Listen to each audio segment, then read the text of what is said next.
And Melinda, are you ready? Yes, I am.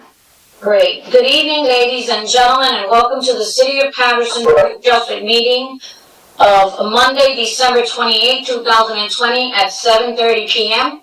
Please let's stand for the Pledge of Allegiance.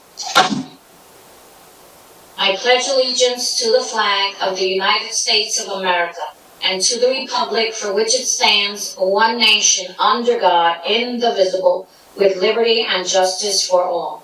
Thank you. Please be seated. The notice requirement of the Open Public Meeting Law has been satisfied with respect to this meeting, specifying the time, date, and location included in the annual notice adopted at the reorganization meeting of the board. Filed with the City Clerk of the City of Paterson, posted in City Hall, and mailed to at least 2 newspapers in accordance with the provisions of the law. Chairman Thaxton, are you ready for roll call, sir? Yes. Thank you. Vice Chairperson Dumas, are you present? Present. Thank you. Commissioner Furman, are you present? Present. Commissioner Hodges? Present. Okay. Commissioner Levine? Here. Commissioner Minauro? Present. Commissioner Rohim? Commissioner Rohim? Present. Thank you. Commissioner Watkins? Present. And Chairman Thaxton? Present. Thank you. I will now read into the agenda. Monday, December 28, 2020, 7:30 p.m., a webinar session, virtual meeting. Notice pursuant to the Open Public Meetings Act addressing effect of coronavirus measures on the next public meeting. Consistent with the coronavirus-related restrictions of Executive Order Number 107, given on Saturday, March 21st, 2020 by Governor Philip D. Murphy, the Board of Adjustment of the City of Paterson will not conduct in-person participation of the public at all future meetings until further notice. However, a public participation will be available by means of communication equipment pursuant to NJSA 10-4-8, commencing on Wednesday, April 23rd, 2020 at 7:30 p.m. Though there may be potentially a practical need for a limited number of administrative, technical, or other city personnel to be present in or near the council chambers, 3rd floor, City Hall, 155 Market Street, Paterson, New Jersey, in-person participation of the public is prohibited. Nevertheless, for reasons of compliance with the said Executive Order Number 107, public participation will be available by calling 1-973-321-1579, meeting ID number 711. One moment, please. I have a little discrepancy here.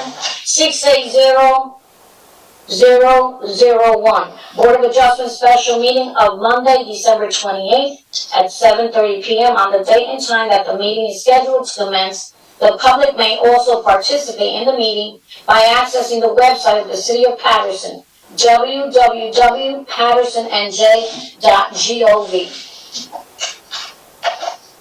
Okay, and that is for the meeting of, one moment, and following the email link for the meeting, www.patersonnj.gov/Board of Adjustment. This meeting of Monday, December 28, 2020, there will be a special meeting of the Paterson Board of Adjustment, which will be held at 7:30 p.m. via webinar session. The following matter will be heard. ENA Meatpacking Corporation, 230-238, 250 East 5th Street, Block 3001, Lots 1 and 2. Application to demolish a large portion of the existing building and then construct a 2-story, 18,500 square foot addition to an existing slaughterhouse. The site backs the Passaic River. The applicant has provided no parking. This is for use, D variances, bulk, site plan, Passaic County Planning Board review, in an I-1 light industrial zone. Is the applicant present? Yes. Alexis Lazzara on behalf of applicant ENA. Thank you very much. I'd like to repeat again the number for calling in. It is 1973-321-1579, meeting ID number 711-680-001. Thank you very much, Chairman Paxton. Please continue. The attorney for the lead action, please. Sorry, the attorney for the applicant, did you say? Yes. Hi everybody. Alexis Lazzara on behalf of E&A Meatpacking Corp. From Connell Foley. Do you want me to go raise the application? Okay. Yes. You'll bring up your first witness. Okay. So just a 2-second preliminary. First of all, I want to thank everybody. We appreciate greatly taking the time out to come to hear this important application. It's on behalf of E&A Meatpacking Corp. They're the fee simple owners of the property. They've been there over close to 50 years. They're seeking permission to demolish the existing building, construct a 2-story, 500 square foot addition to the existing slaughterhouse. It backs onto the Passaic River. We also ask that the board grant variance relief from the requirements of any additional approvals, permits, variances, interpretation, waivers, or exceptions reflected in plans or materials that have been filed. The property is located in the I-1 Light Industrial District. It allows for a wide variety of light manufacturing, processing, wholesale distribution, and warehousing uses. I know that the planner has determined that we are coming before the board for, amongst other things, a use variance. We respectfully disagree that a use variance is necessary, but of course we are asking for it if that is what has been determined. The property has been either, we would argue it's a non-conforming pre-existing. Tonight, in support of this application, we have several professionals that are going to be heard. The planner, which is Joe Golden. Joe, I just want to make sure you're on this, that you got on the meeting. I'm looking at along the bottom. Yes, can you hear me? You are, okay. Oh, yes, I can hear you clearly. Okay, so Joe Golden from Golden and Moran will be, he's our planner, and he will be presenting. We would like to him to state his name and business address, and then we would ask that he be sworn in. Joseph Golden, 22 Angelo Drive, Sparta, New Jersey. Please raise your right hand, sir. Do you swear or affirm the testimony you're about to give is the truth, the whole truth, and nothing but the truth? I do. You're okay. Okay, so Mr. Golden, can you please tell a little bit about your education and background, your licenses, and the specialty what you specialize in? Sure, I received a master's and undergraduate degree in civil engineering from New Jersey Institute of Technology. I was licensed in 1986. My license has been current since then. I am the planning board engineer and planning board planner for communities in Sussex County. I've given testimony before dozens of boards, including Paterson. Okay, thank you, Mr. Golden. Can you just to be sure, I'm licensed in planning and engineering. Okay, thank you. Will the board accept his qualification as an expert? Yes. Okay, Mr. Golden, can you, before you give some specific testimony, let me know the materials that you've reviewed, including the plans and exhibits that you've prepared, and your familiarity with the property?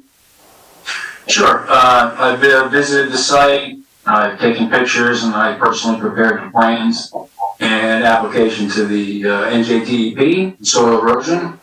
My plans were submitted. I believe you have signed and sealed copies of that. Are you familiar with this property and the I existing am. zoning? Yes. Okay, can you just, tell us a little bit about the project, starting where is the property located? Sure. Can I share my screen? Maggie, would it be appropriate at this point to share the Yes, I screen? would like all your experts to please post their plans and anything that they are going to present. Thank you very much.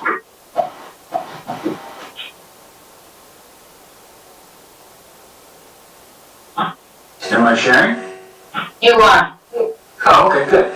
Okay, so this is E&A Meatpacking. I believe everybody has a copy of the application. It's located in the industrial zone.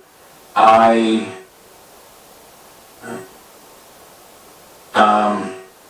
highlighting right now the outline of the property. In the I-1 zone, we're surrounded by the PUID MU zone. Warren Street is adjacent to our property to the south, Putnam to the north, and we're on 240 East 5th Street. As Ms. Lazzara has indicated, I'm the engineer. Christopher Juknick is the architect, and I'm the, like I said, planner and engineer. This gives you a better look of the facility itself. If you go back to what I just said, again, this is Warren Street. This is Putnam and East 5th. The portion of the building that we're looking at is in blue here. However, the overall facility, the existing meat processing facility, is the entire block.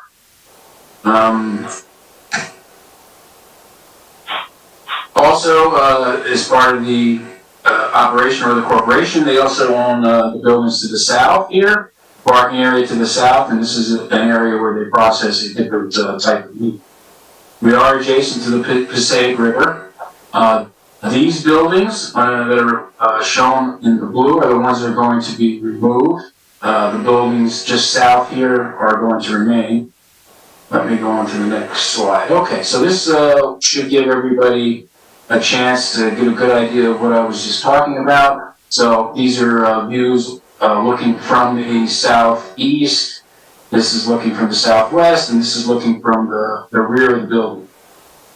These again are the buildings that are going to be removed. The main large building will be removed. There's a alleyway with a ramp here in the middle of the two buildings. This used to be a covered area. However, the top covering was removed a number of years back. So these buildings have always been very interactive. You'll notice that it looks as if they were built in various stages. This facility's been there a long time and expanded. So some of these buildings are older than the others. But as you can see, they're mostly in disrepair or just showing signs of age. Just to get back to what we were talking about with the use, this is an existing meat processing facility. They supply processed meat packaged to wholesalers and small stores and markets. This is the information I've gathered off their website. During a week, the wholesalers will come and pick up material, or meats, I should say. And on weekends, they have limited access to the public. So it is primarily an industrial use with a small retail area, which is allowed. Now, this business has been here since 1989, as I understand it, and it's been operating in Paterson for a little over 22 years. On the issue of use, the ordinance allows wholesaling establishments, and it allows light industrial uses. So we are partially wholesale, but we're also light industrial because we process the meat. As you can see, under section 504.13, item C, it specifically states light industrial users in any district that manufacture or process foods may be permitted to include retail sales. So before I get into the main part of the use discussion and the issues of the variance, the ordinance already considers manufacturing and processing of foods, and also specifically states that you can have retail sales. So my understanding is that the ordinance does not specifically allow a slaughterhouse / meat processing facility. So that was the opinion of the zoning officer.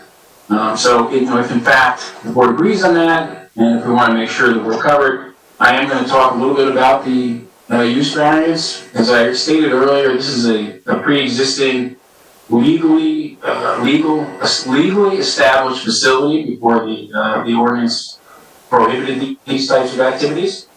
Therefore qualifies for a use variance, a D2 use variance, and that is what is considered to be an expansion or some level of modification to an existing permitted use, lawfully existing use.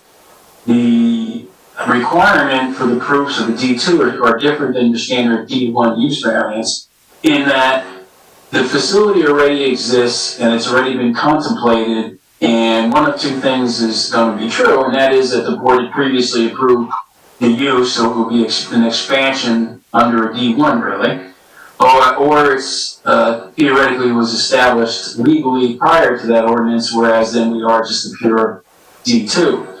We need to show for the board to grant us the requested relief that the project supports the general welfare and special reasons exist. And this is considered the positive criteria. We don't have the enhanced burden of proof because we are a D2. The courts have determined that the general welfare of zoning is promoted and does qualify as special reasons if it's something that's existing in the neighborhood, it's part of the community, and it supports local residents. So, for example, the benefit to the general welfare, and I've quoted the words that they use in the planning documents, but is particularly suited because the facility already exists and is operating. The employees are 90% local residents. In fact, the majority of them walk to work. They're not far from the facility. We are going to be improving the aesthetics, and we'll look at that a little bit later, of what the structure looks like now. I think everybody's seen that, and what it's going to look like. And as importantly, and why a lot of this is being undertaken, is to the technology and ability to process meats and to stay consistent with the requirements of the EP, the folks that monitor food processing. The new equipment and safety precautions and methods of keeping everything clean have vastly improved. So if the variance is granted, we would also have to prove that there are no negative impacts, and that we would minimize the non-conforming, making it more acceptable. So the building is becoming slightly smaller. So therefore, even though this is technically considered an expansion, it's not really an expansion because of the better operating equipment, etc. They're able to make the building a little bit smaller. So it serves two purposes. We do have a couple of bulk variances and we have DEP issues. So by making the facility smaller, we're maintaining the use in a more contained area, completely enclosed inside the building, which I'll talk about as well later. So I would say that we clearly qualify for the D2 variance.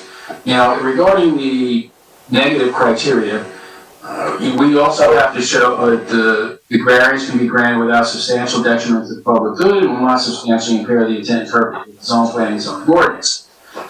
Just to repeat what I had said, we already are active there. The process is ongoing. And we are going to meet and satisfy the elements of planning.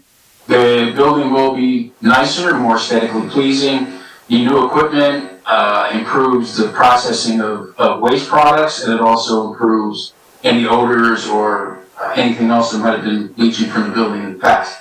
So it's a significant improvement to the use and the local area. Do we want to open anything to questions before I move on to the site itself regarding the use? I don't know if anybody has questions up to this point. Yeah, I want to make sure because I have a tendency to talk fast that I don't blow past everything. Chairman Jackson, how would you like to proceed? Is he finished? No, I'm gonna go onto the site and what we're doing specifically in our plan. I was just Why don't speaking to you you. just present your whole program, and then, our planner will have questions for you. Sure. Okay. We did speak to the planner and did provide us with a brief report. So a lot of the illustrations that I put together really are in support of trying to make it clear for the commissioners exactly what we're doing. This is a bit of a confusing site with the removal of buildings and the change. So the existing buildings, this is a copy of the plan and the existing conditions from the surveyor. What I've done is I've colored it up now so that it's a little easier to see. So the main large building is the more northerly brownish patch here. The aisleway in between that I spoke about obviously is located between the buildings. This lighter pinkish color, those are ramps and access points, exterior to the building, however, very specific to the process. And these are the types of things we talked about eliminating and having totally enclosed in the building. The southerly portions of the building here, portions are going to be demolished, and this is where we understand it got to be a little bit confusing. So, the next slide I have, this shows you pretty much where the new building will be located, and that's the large green area, the green patch here. The portions of the existing facility that are going to remain through construction is shown here in the pink color.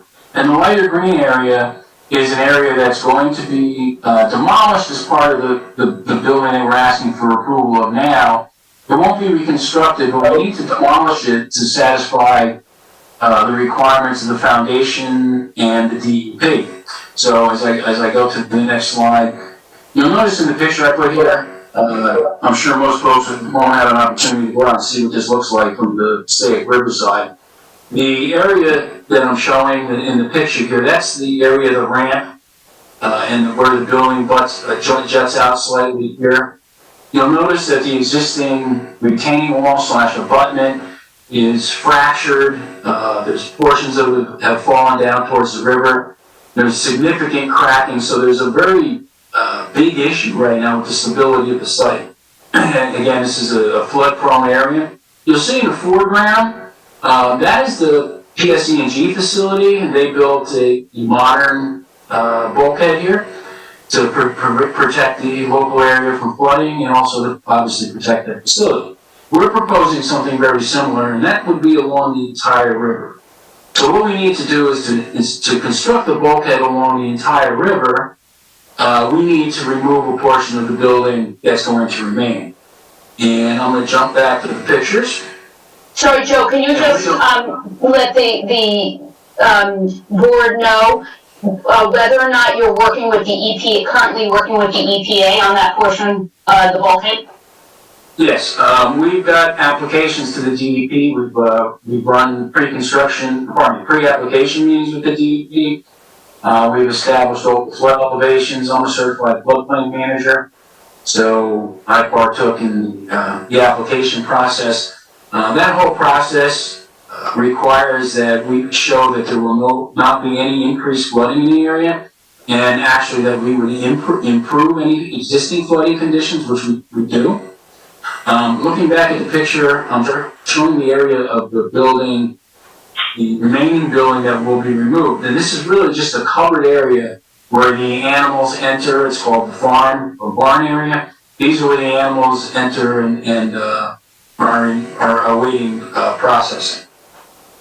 So that is the piece that I was saying will come out and be removed. And this next slide shows you essentially what's happening here. I think this is more a clear picture of where it will be after the demolition of the existing building.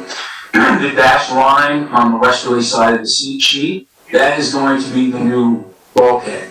And what you can see with the existing conditions, we're actually widening the stream, widening the river. We're going to match and meet the existing bulkhead that protects the PSE&G public service facility. This will be carried all the way to Warren Street. We're going to accommodate some existing drainage, etc. This will stabilize the entire site. So while this portion was being demolished, we had a temporary farm area that is located here on the southwesterly side. What we're building bulkhead, the farm area will remain there. Once the bulkhead is constructed, we'll be ready to move into full construction. So I think this is the clearest picture to give the commissioners a good idea of what's actually happening. You'll notice the blue portion is the new building. The pink area remains the existing structure to remain and the process to remain active. And the temporary farm area now is located in the rear of that building while we're constructing the main portion. All the sidewalks are being replaced, curbing is being replaced, the building is being shifted back away from the right-of-way. Right now there's an encroachment over the bulk requirements a little bit. So all the sidewalks are being redone, curbing, and also access to the rear of the building for emergency egress for fires and also for fire protection. So we've satisfied a number of things that were a little bit gray. You'll also notice that I cut and paste what I believe to be the current elevations from the architect, and I'll let the architect talk about that a little bit later. But you can see it's going to be a uniform building, very professional. We're putting in some minor landscaping out in the front area, so we have at least a little bit of green space. These blue areas are extensions out of the building for ADA access and general access. The former building was, like I said, was right up to the property line, and there was encroachments there. There is a loading dock area that does not have, is not into the building on the northerly side, but the main loading, etc., is going to be on the south side of the building here. Flipping back to the architect's elevation, you'll notice we'll have 3 bays. This is an area where the vehicles will be able to back in and load and unload without extending off into the street. I believe right now there's an occasion for vehicles to be extending into the street. So the building becomes much more streamlined. We're improving the flow along the river. The top elevation of the bulkhead is going to be equal to the 100-year storm. So we're going to kind of protect this entire area. By adding this extension from the PSE&G, it really does do well for keeping the water out of here. And of course, it's a requirement for the pig. The main issue too that I discussed with Mr. Paparazzi is the floor area ratio. So really, we're looking at another illustration very similar to the last. However, I've added some dimensions and some coloring so it's a little easier to understand.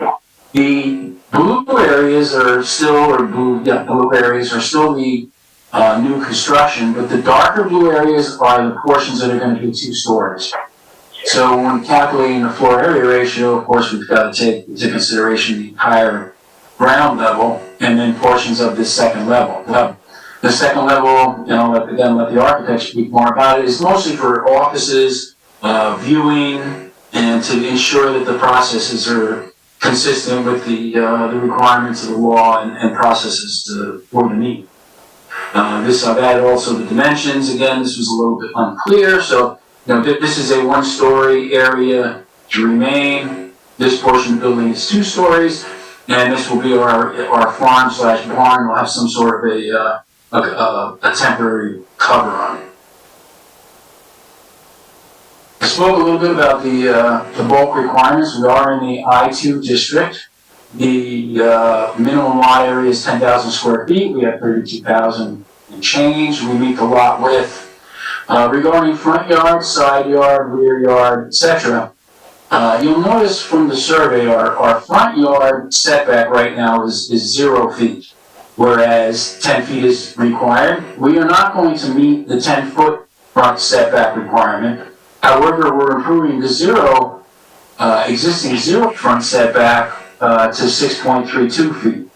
That also is consistent with the neighborhood. I can go back to the pictures if necessary, but for the most part, that entire neighborhood, the buildings are right on the property lines. There's a auto repair / tire facility across the street that's rather large. It also goes right up to the roadway, so that's consistent with the neighborhood.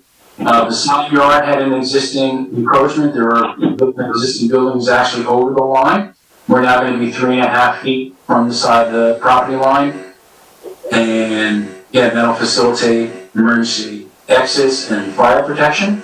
The rear yard is being improved. Again, that's another area that's right up to where the property line would be. We're going to increase that to 3.8 at one point and 4.86 on the new section. The 3.84 is on the remainder section, and will remain as an encumbrance. The building height is 33.2 feet, so we're well under the 40-foot requirement. And via the calculations for the floor area ratio, we're at 1.24, whereas 2.0 is allowed. So on the cover sheet and on the right side of my screen, I essentially summarize the bulk variances. They'll be zoomed into the use variance as part of the application. But what we've done is we've improved all the existing encumbrances, which I think is an advantage, right through the maximum lot coverage. We're cutting back about 5% of the existing impervious coverage.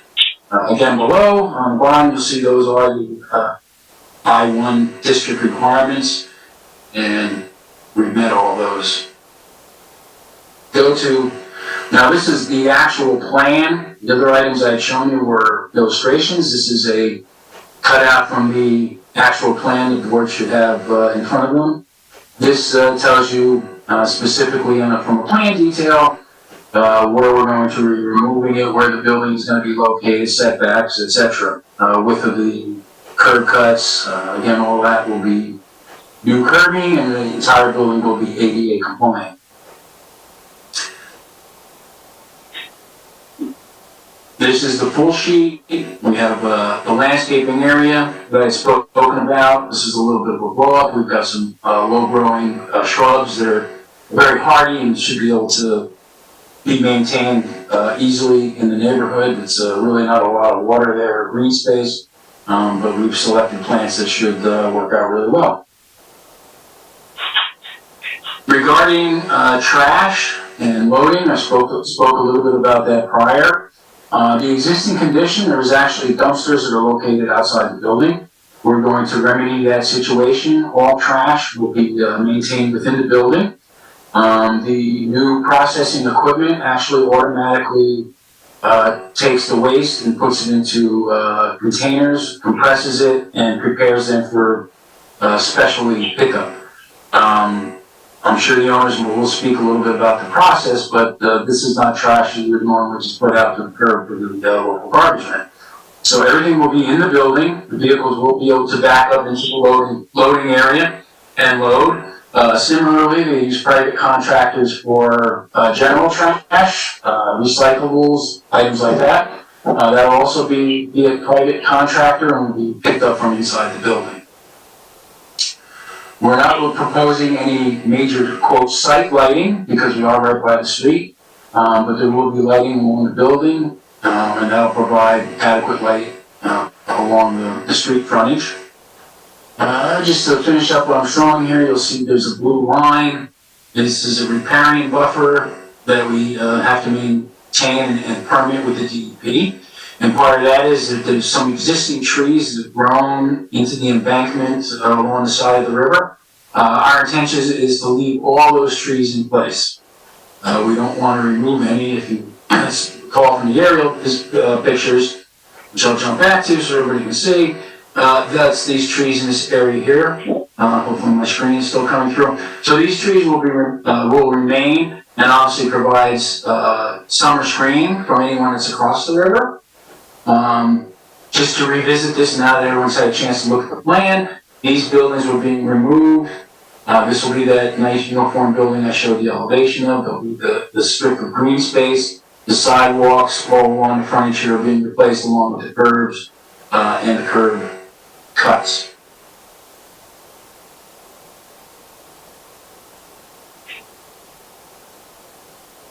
Generally, that's all I have to go over. If the board or attorney has any questions?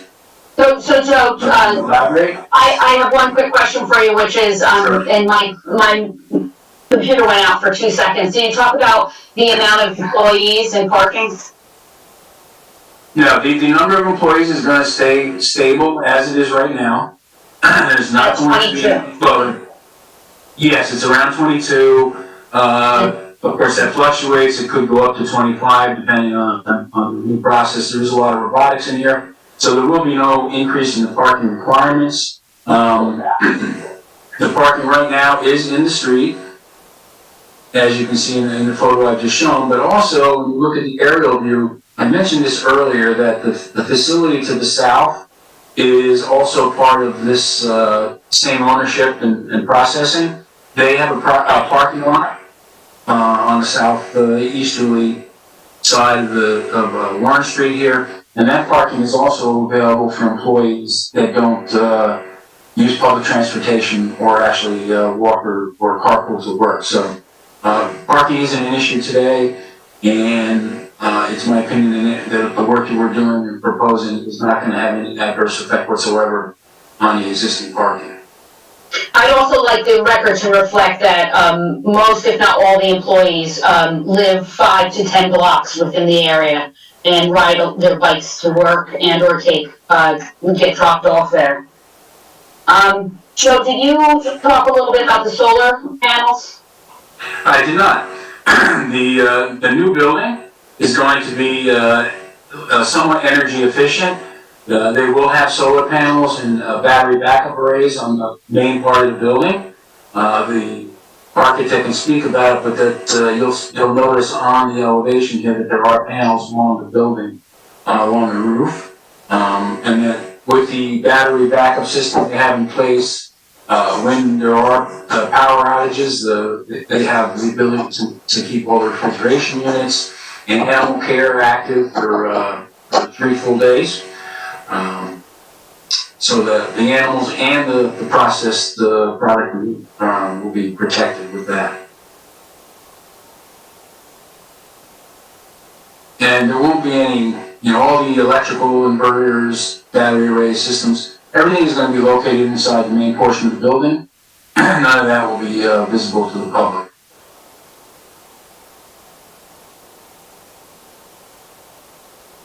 Beyond that,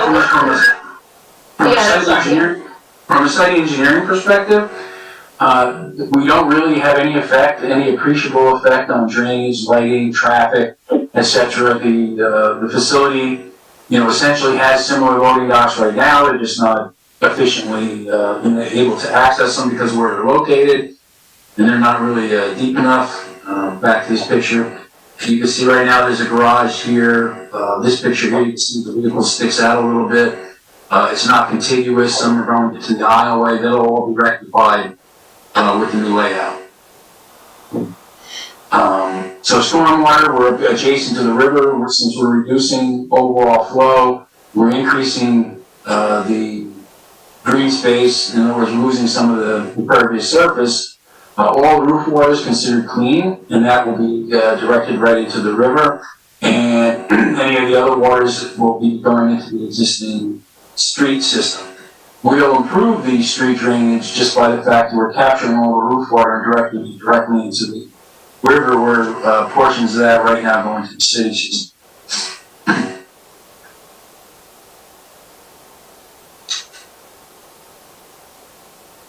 So before you summarize, let's just open the floor up or unless you have something else to add, I think we should open the floor up or count, Mr. Thaxton, let me know if that's what you think is the next appropriate step.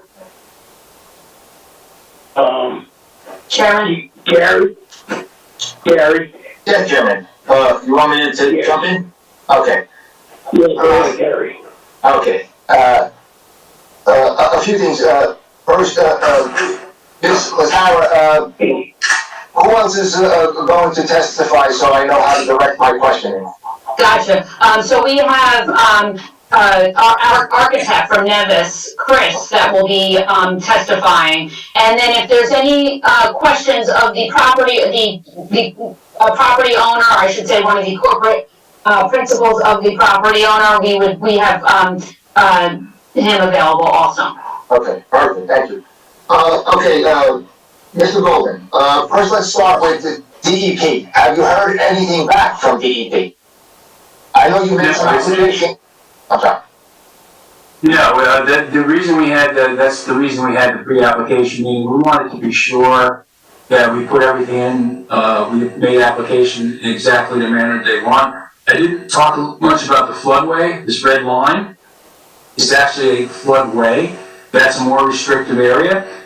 We would need substantially more permits if we were going to disturb that.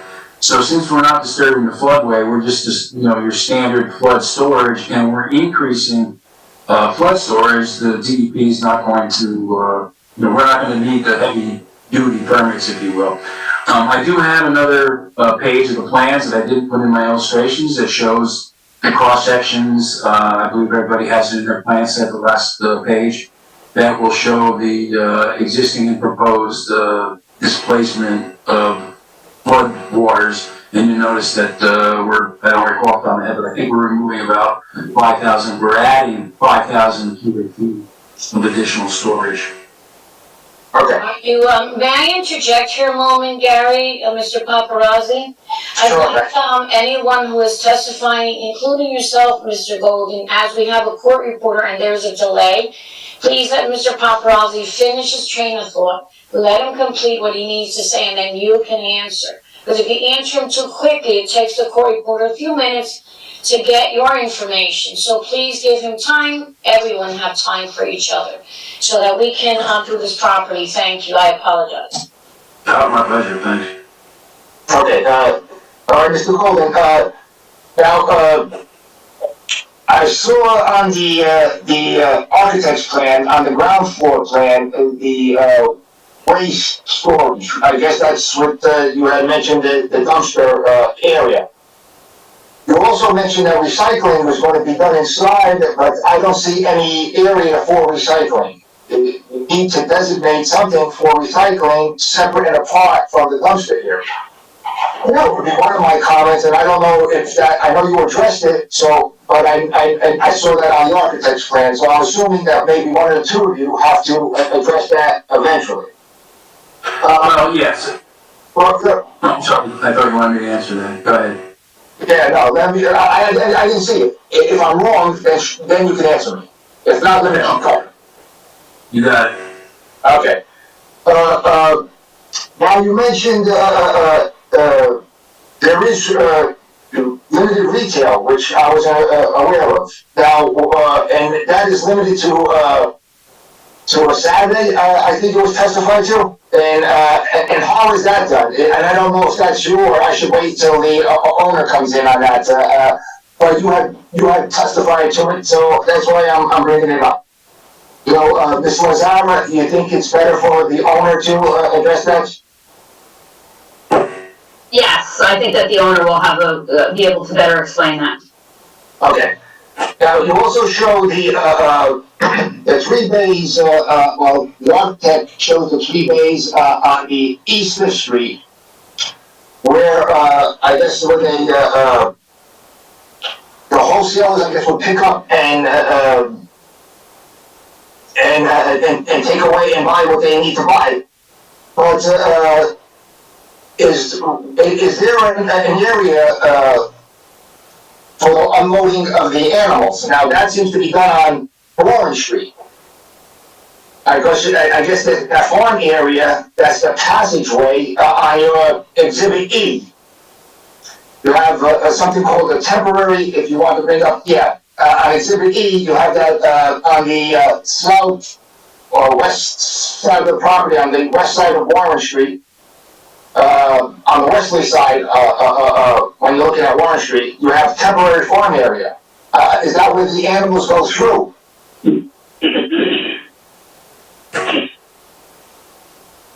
Mr. Golden, I'm asking that question because clarification. No, I was just making a list. I thought you were gonna. I can answer these at any time. Okay, well, this one I need some clarification. Yeah, if you can. Sure. Yeah, what I brought up now, the animals, I probably should leave it to Mr. Ebe to testify in this, but I believe a lot of that happens right now on a portion you see in the street that ultimately is being eliminated. So the animals will be brought in. I don't see the area for loading and unloading. So you're loading and unloading the animals in the street.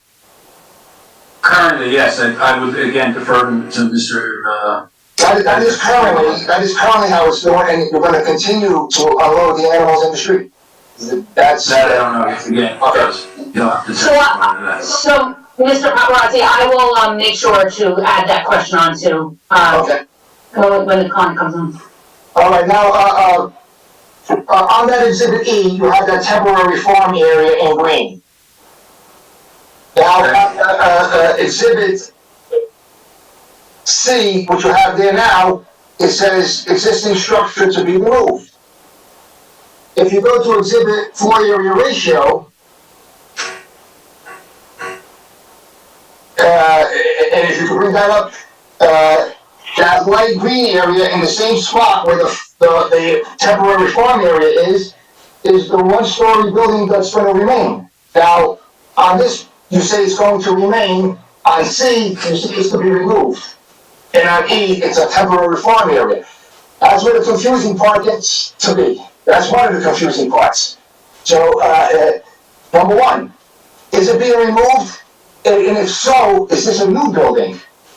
If it's new, it should be color-coded blue. And not the light green, which says one-story building to remain. Do you follow me, Mr. Golden? I do. Can you answer that so I could continue, because, you know, Sure. I'm confused. And I know if I'm confused, I want to make sure the commissioners are not confused. Okay? Sure. So, again, I'm only speaking with the knowledge of the operations that I'm aware of, but as I understand it, the area what we're calling a farm area is really like a barn, but it's got a cover on it. So for us to do the entire project, the reason you see us putting temporary farm area in the center where we are now is so that the existing wall, this wall and foundation, continues all the way to Warren Street. That has to be removed and replaced in one process. So this portion of the building will be removed, and it's an open area that is currently used again for the animals that are queuing up, and I'll let Ed speak a little more about that. But to maintain the processes, that's why we have a temporary farm area. Now, this temporary farm area is going to be temporarily enclosed, I'll say. And I don't know what method they plan on using for that, but you know, the animals aren't going to just stand out in the open, so they'll be corralled or penned in that area. Once the wall is built, because again we have to demolish the existing wall to put in a new wall, this temporary farm area will be moved back to where it is now, and they're going to put a cover or something like a carport. You know, I don't know exactly how they're going to do it, but it's going to be a new temporary area until the new building is open, and everything will be housed inside that building. But during construction, this will remain. So when I talked about the floor area ratio, I didn't want to exclude this area because it's going to be used. It's different than the core building. This core building has its own set of walls and can stand alone, which it's hard to see in these pictures, but you know, you can see. Let me see where that building is behind them. Yes. Okay, so then the end result, it will be a roof-covered building with walls, so it'll be new. It would be a new construction. I thought your color coding should have been different, and that's where I was a little more confused. But because now the existing structure will be removed, you're going to put a temporary area, but when everything is said and done, you're going to have walls there and roof. So it'll be a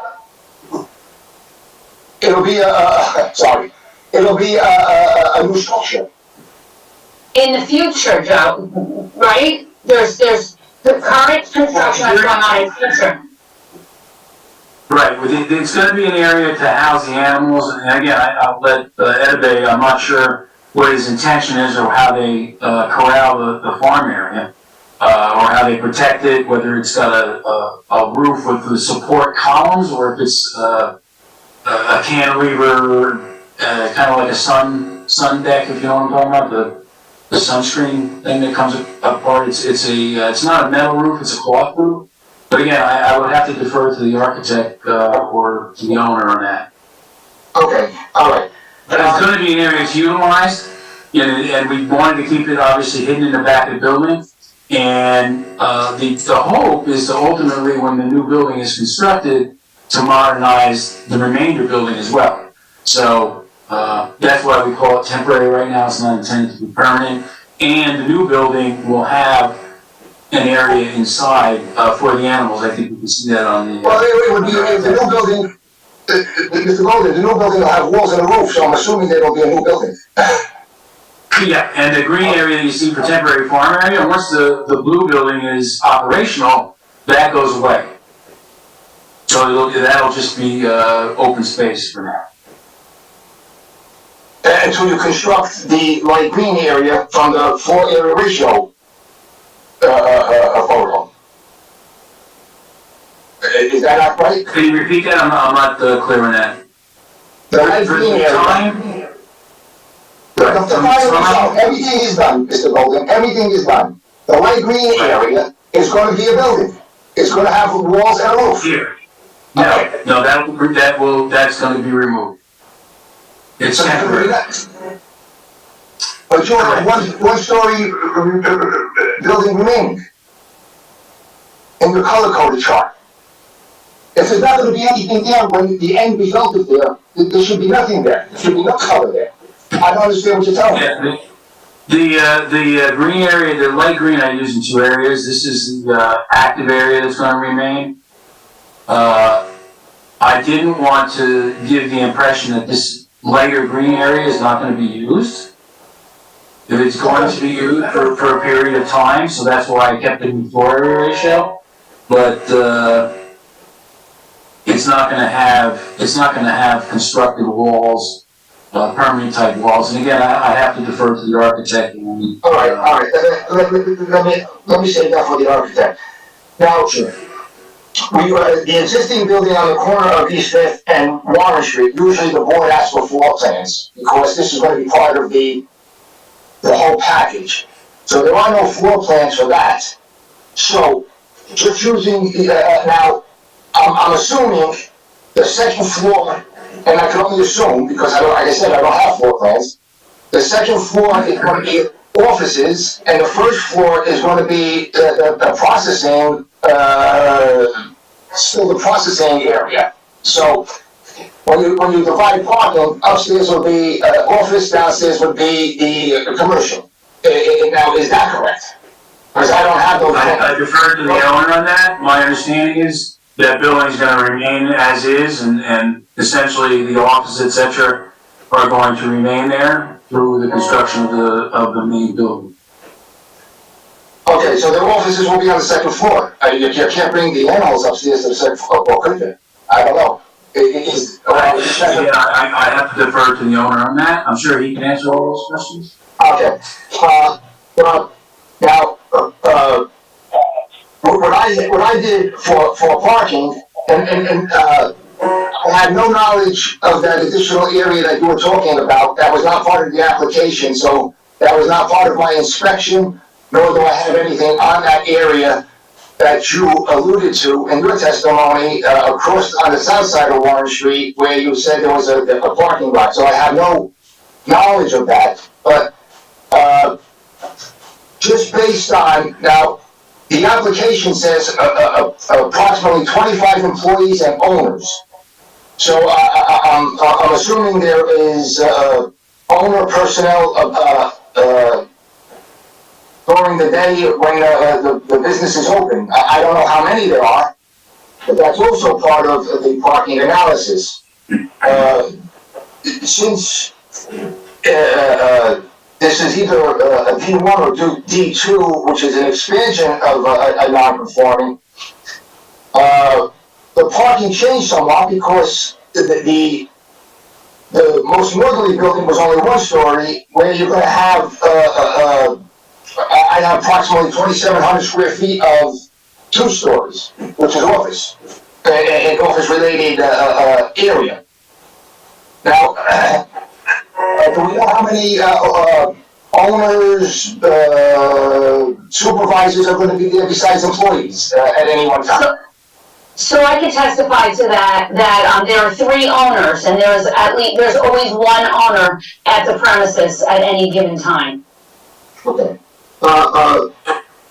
So now, based on that, what about vehicles for delivery? Are there any delivery exporting that is done, or wholesaling? People just come to the place to buy and go.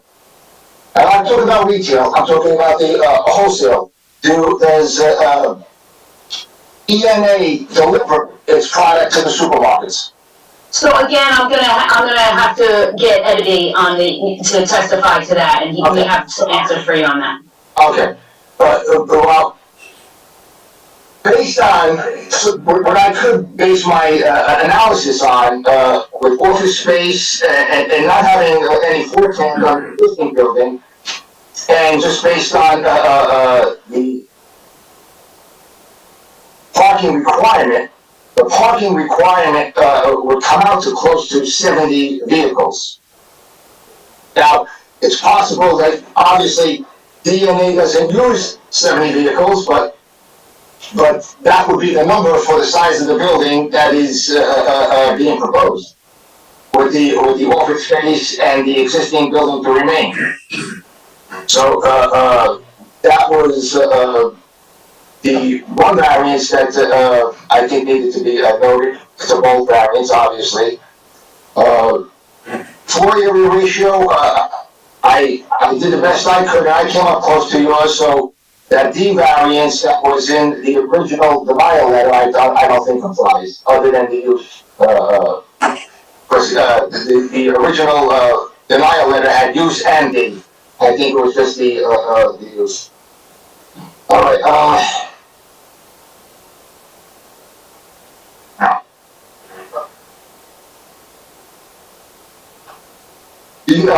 the proposed building, again, in Exhibit E, you have 6.32 feet. The proposed ramp is not going, you don't have a number on there.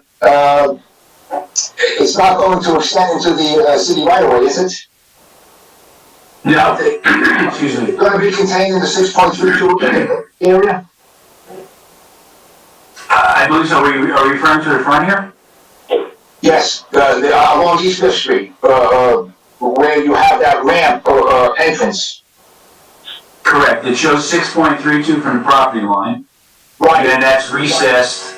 That's a recessed loading area that, again, the architect can speak to. Right. The steps, though, the proposed steps are not going to exceed 6.32. You don't have an offset on them, but just know that it has to be less than 6.32 feet. The steps that we have here. The architect, he understands. Wait, let me finish. The architect understands what I'm saying. So you need to show that is going to be either along the property line or inside the property line. It's not going to extend into the city right away. Okay? Oh, understood. Mm-hmm. Okay, you need to show that. All right. Yeah, that's what's there. I don't see that. I just see a drawing. I don't see a number. I'm sorry. If it was there, I couldn't see it. No. Well, the steps go to the property line. All right, say that. Step back. I know. So say that the steps are on the line. Okay, that's what I need. Okay, let me see.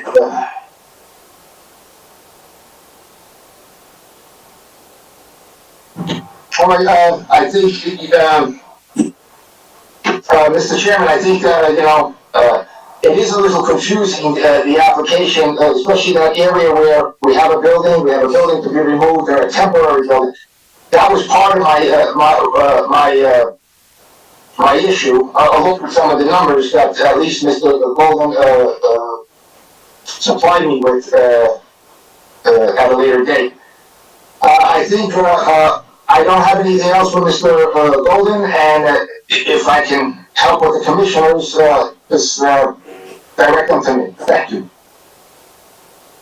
Any commissioners have questions of the planner? Commissioner, Mr. Chair, this is Dr. Hodges. Yes. The parking situation, how's that, what was your finding on parking, Jerry?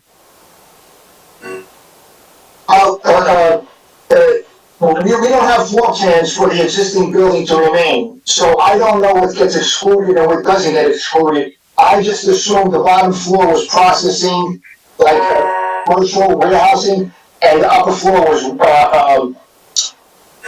was office. But part of the parking analysis is based on the vehicles also and employees, and the area, the square foot for the area. So we don't have the number of vehicles that the owner is going to supply later, but my number roughly, without that, came out to about 70 spaces that is required for the site. Now, Mr. Golden alluded to the fact that there is some other parking on an adjacent site on the south side of Warren.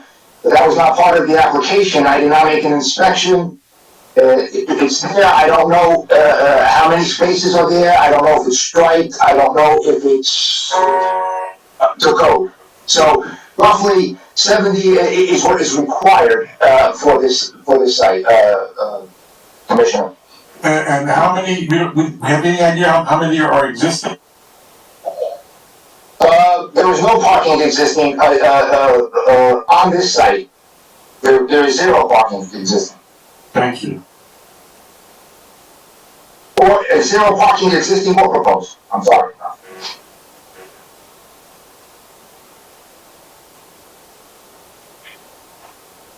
Any other commissioner? Yeah. Go ahead.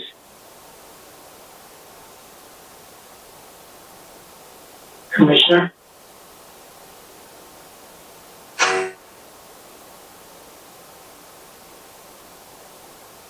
Unmute your mic if you want to speak or ask a question, please.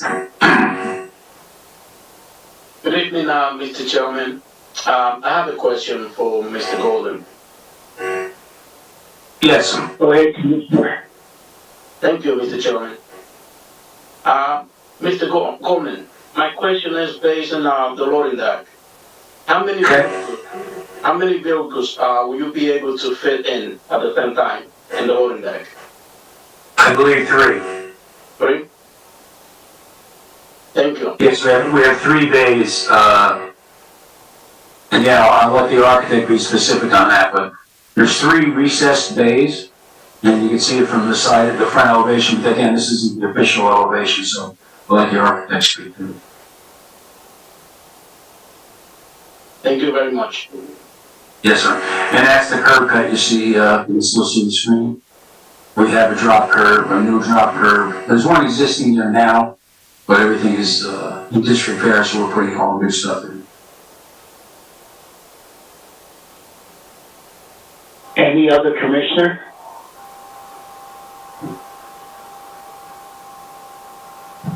Can I open it up to the public, Mr. Chairman? Yes.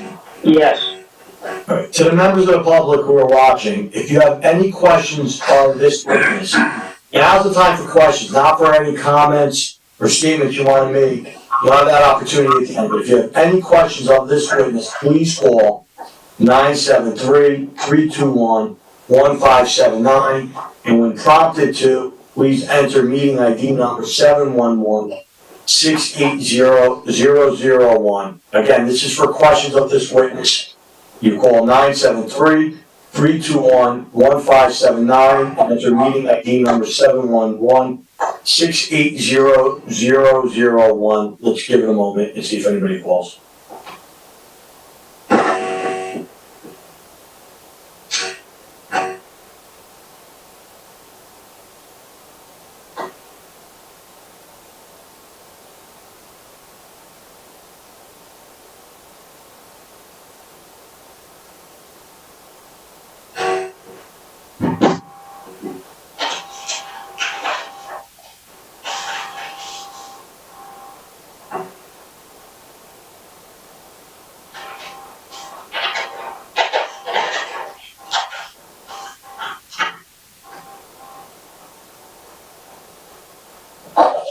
Do we have any callers, Madam Secretary?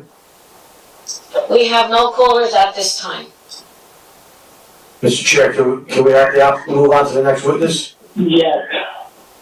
Please call your next witness. Okay, thank you. Thank you, Mr. Golden. I might ask you to, come, stay online so we can, see if there's anything else that needs to be addressed. Okay. All right, so, next we have, Chris Juchnik. I hope I said that right. From Nevis. And, can we have him please sworn in? Melinda? Yes, hold on 1 second. Please raise your right hand. Do you swear or affirm the testimony you're about to give is the truth, the whole truth, and nothing but the truth? I do. State your full name for the record, sir. My name is Christopher Juchnik, Juchnik, architect, Nevis, Architecture and Design, that's Neves, Architecture and Design, that's 405 Kearney Avenue in Kearney, New Jersey. And I think we need to ask Joe to stop sharing. So, Mr. Juchnik, can you just tell us a little bit about your education and background, your licenses, what your specialty is, and whether or not you've appeared before this or other boards? I am a registered in New Jersey, New York, and Connecticut. I was registered in 1994. I have not had the pleasure of appearing before Paterson boards before, but I have in Newark, Trenton, Kearney, North Arlington, Harrison, Lyndhurst, many other different applications and many other boards, probably on an average of about 20 to 25 a year. Will the board, Mr. Chairman, will the board accept Mr. Juchnik's testimony? We accept your credentials. Thank you. Thank you. Okay, Mr. Juchnik, can you, we're gonna, if you would give us a basic, outline of what's going on at the property architecturally, and then if you miss any of the points or any of the questions that have been asked already by Mr. Paparazzi, I'll circle back and ask you those same questions. Okay, I'm going to try to do that by sharing my screen. I'll be honest with the board, this is the first time I'm actually doing it from a personal laptop, not in the office, because I'm not in the office this week. I'm going to do the share, and hopefully it works.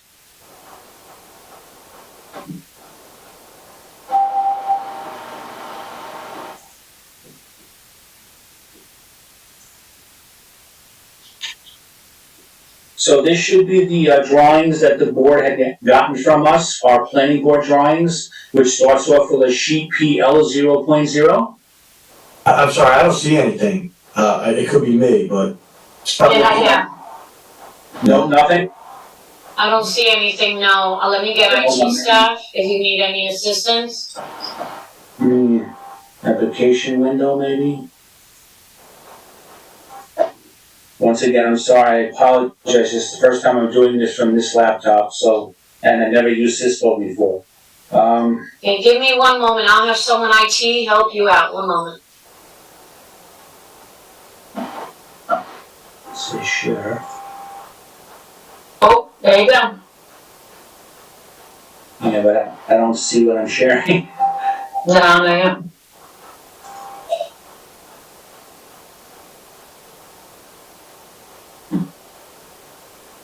Oh, was it up? It was. Is it up now? No. What did I do wrong? I apologize, board.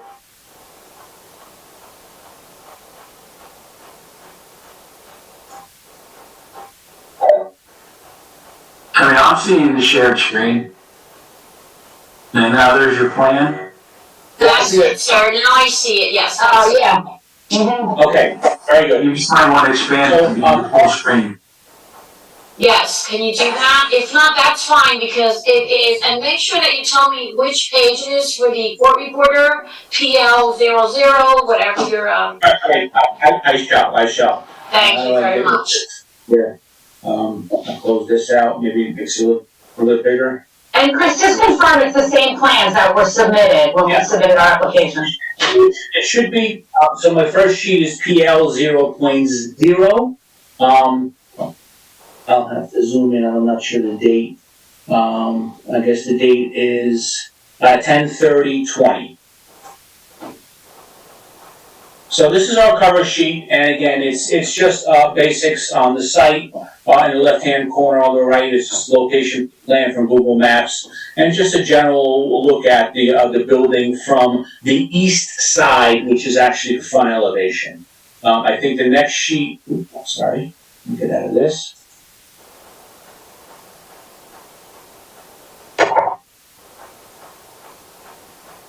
Our next sheet is PL 1.0, which will now be our ground floor plan. And so down at the bottom is the front of the building. Again, it's the east side of the building. As had mentioned, Joe had mentioned, the engineer, we do have handicap access on this one side, which accesses you into two different entrances, and then we have a third entrance over to the side, which is an ADA accessible, but we don't have to do that since we have this ADA accessibility here. These three entrances, one from here, one from here, and one from here, do serve kind of different purposes. Starting from this side, once you come up into this entry, you're into the main area, which is your ADA accessible elevator. You have a main staircase here, which will bring you up to the mezzanine, which is basically this outline upstairs. It is not the entire floor. I'll get into that in the next slide. And then this entrance serves, again, another different type of a purpose, and it's strictly for this area. These entrances serve two different purposes. You come on in, you can come on into the rest of the facility itself. It also brings you up into the administrative offices. Well, you'll have your manager's office, your sales offices, all of those other types of support staff for the rest of the facility. This entrance really does just kind of bring you into either that or into the main facility, which on the ground level is a number of coolers, processing area. You have your USDA, FDA areas on this side, along with some employee, just worker staff areas. This entrance is really specifically, again, for your worker staff, for your support staff, and then upstairs in this mezzanine, which again is only this portion of the building, does not take the entire portion of the building, for the employees and the workers.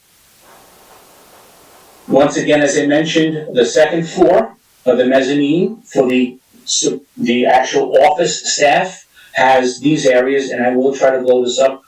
I don't want to mess things up. This is different than what I was working with, but at the office. As you see, you have the elevator, you have your staircase that comes in. It comes up into a main corridor. You have a manager's office. You have support offices in this area. Just some, again, support areas for officing. Mr. Chairman? Yes. You're now on page PL-1.1. I am on PL 1.1. And then, as I mentioned, the other area, again, segregated and has separate entrances for all your employee areas, and also with the vets area here, which I guess is required by the FDA. And then you have your support locker rooms, restrooms, lunch rooms for the staff itself.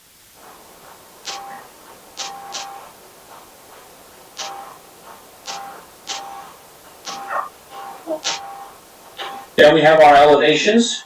Again, this is the east side elevation, which is the front of the building, showing the three. I sure probably went over on the plans, but I can go back to it really quick. But as we're moving forward, the three loading dock areas that we spoke of earlier, interior now, so you actually drive in. They're not at the street level. I will go back to that on the plan.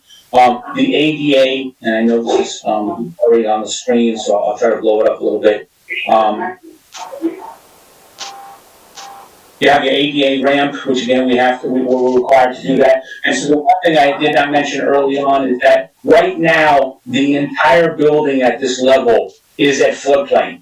We're actually raising it now so that we eliminate that. It serves two purposes. Number one, we get the building at truck bed height, which is much easier for loading and unloading, but it also now complies with floodplain requirements, gets everything that could be damaged or anything that could be destroyed by flood. It gets it up to a certain level above floodplain, and luckily enough, we were just right there where we were at the floodplain level, that we were able to get it at truck bed height and also conform with the requirements for the floodplain. So you have your two, you have the handy ADA ramp that comes up to those two entrances I said. This one serving the upstairs office area, this one really serving the main plant, and this one serving all of the employee areas. Then you have the rear elevation, which would be the west elevation facing the river. We have because of certain things we had to do because of the guidelines, we could only reserve so much. I apologize, I'm trying to work this so I can blow it up just a tad enough. It's not working for me here, but I'm doing the best I can. I went to the next one. I apologize. Once again, I never worked with this laptop.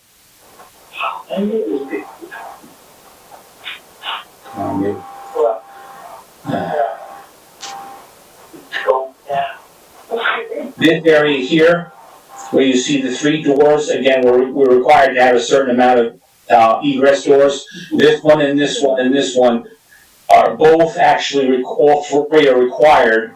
These two together is because we have one staircase coming from a mezzanine, so we have to have a separate entrance, and then another one these two coming from the main floor, which we require for egress.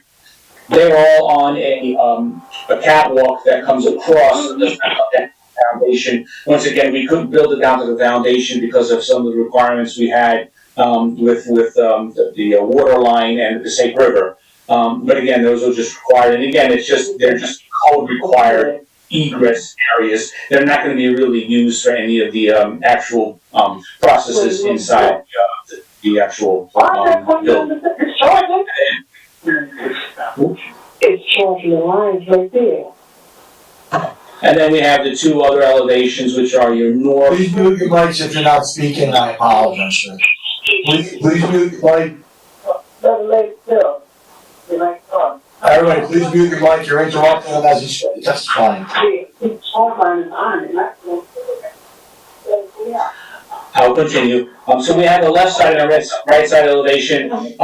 As we spoke today as a team, we realized that it might be a little bit confusing on the left side elevation. The left side elevation, which would be the south elevation, would be the elevation that would be left exposed if the building next to the one we're building to would be taken down. I didn't realize this as we prepared this. This would be for future aesthetics, which is what the building would look like after everything had happened. So in all honesty, this left side elevation, which is the west side elevation, the south elevation, would actually not exist because we would have the existing building be in this area here. It would be abutting the existing building. So I do apologize for that confusion, and I'm hoping I'm clarifying it by what I'm testifying to now. This really would be against the actual building that's remaining. But again, in the future, obviously, we're just going to try to make sure we match everything else around the entire building, and that's why we had shown it. But it slipped through the cracks where it was presented to you as what might happen in the future. But this would definitely be against the other building. The right side elevation is the most northerly part of the elevation, and this is what we're presenting. And this is where all of those offices that I mentioned, support staff rooms would be, and so we have obviously windows for them to be able to look out and get some natural light into. And I think that is all of the drawings that we had submitted to this point.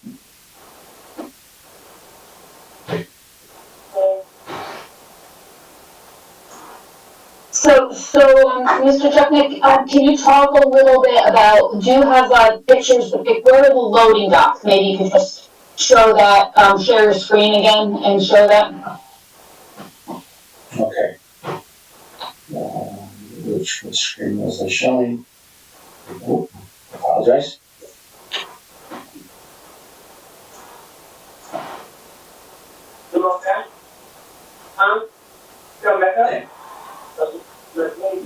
So on the ground floor plan, which again is PLM 1.0, the loading docks are to the left of the plan itself. As you can see, like 1, 2, 3 bays. You can see a line that comes across of that area. This is actually building footprint. Then you have your raised dock, which would be roofed over, so it is part of the envelope. But it's roofed over because obviously you need to be able to come on over and unload. But these are the 3 docks right here, and they are often unloaded at this area. And can you show, and I'm gonna have, the owner testify as to what happens when product is dropped off at the site, but can you show where the unloading of product would happen? Just so, everybody's on the same page with the picture. Sure, absolutely. So once again, if you picture this as being the building facade straight across, it does continue straight over to this point, which meets this meeting of the 2 buildings, as I mentioned earlier. This dock is under roof. It is actually concealed. It's 4 foot above ground, and absolutely concealed underneath the envelope of the building, which actually makes it part of the building. It's just like a wide open area that doesn't have a wall, but it's underneath. So it's tucked in, not only here, because there'll be a full wall here. So this area will be an inside open area inside the building envelope, if that explains it correctly. Yes, would you call it an enclosed area? Yes, it's an enclosed area, but open front. Okay, and what street, just so we're all familiar with, what street is down there? That's the front of the building, that's 2nd Street. Okay, and that's where, okay. And how about the, recycling? Mr. Hubbard? That would be East 5th Street, that's 2nd Street. I'm sorry, 5th, I apologize. It's 5th, East 5th, that's the east elevation, that is correct. East 5th. Mr. Paparazzi had mentioned about the recycling, that is the area designated on your drawings? Okay, so what happens is everything, when I spoke to Ed originally, this is the area where everything's going to happen. Not only the deliveries and the drop-offs, but also the recycling. Now, what happens is this is going to be sort of a state-of-the-art facility in terms of how this type of operation works. Now, you'll see here, there's a couple of retain rooms, here and here. What happens is a lot of this now waste, and they're making a lot less waste than they ever have, will get condensed, and they bring it out, and everything comes out in large dumpsters, if you will, on wheels, and they bring them out, and it's regularly taken out through this enclosed area. Now, we did discuss, because again, some of the stuff is a little on the schematic side, because as things evolve, we understand that we have some area that is a little bit more than we actually need. For example, this door. So I believe that most of what's going to happen in that area in terms of refuge storage, until it gets picked up, and it gets picked up on a regular basis, will be inside and will be in this area here.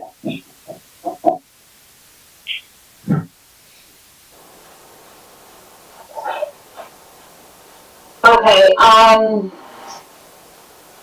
I just want to see if we covered a lot of the questions that Mr. Paparazzi had. I think that's all my questions. Mr. Chairman, would you like to open it up to the commissioners? Yes, Mr. Gary, go ahead. Yes, thank you, Chairman. Okay, Mr. Judnick, you just mentioned the refuse area, and I understand that you have the waste storage, and I guess it will be carted to the front by the bay. But you said the recycling is just in this area. It's like, I don't know if there's any cardboard or plastic or glass or anything to that effect. But is there an area designated like a dumpster area enclosed so that it could be put there instead of just throwing cardboard all over the floor? That's what I think Ms. Lazzara was asking for or looking to. And Gary, it's a great question. I spoke with Ed about this. Now, the thing is that they really have to do this just about on a daily basis, because when the FDA comes in or USDA comes in there, they really can't have much hanging around. So there, again, as was mentioned earlier in testimony, not by me, but by the engineer, it's almost a different operation. They have to have pickups on a regular basis. They can't have anything hanging around because of the nature of their business.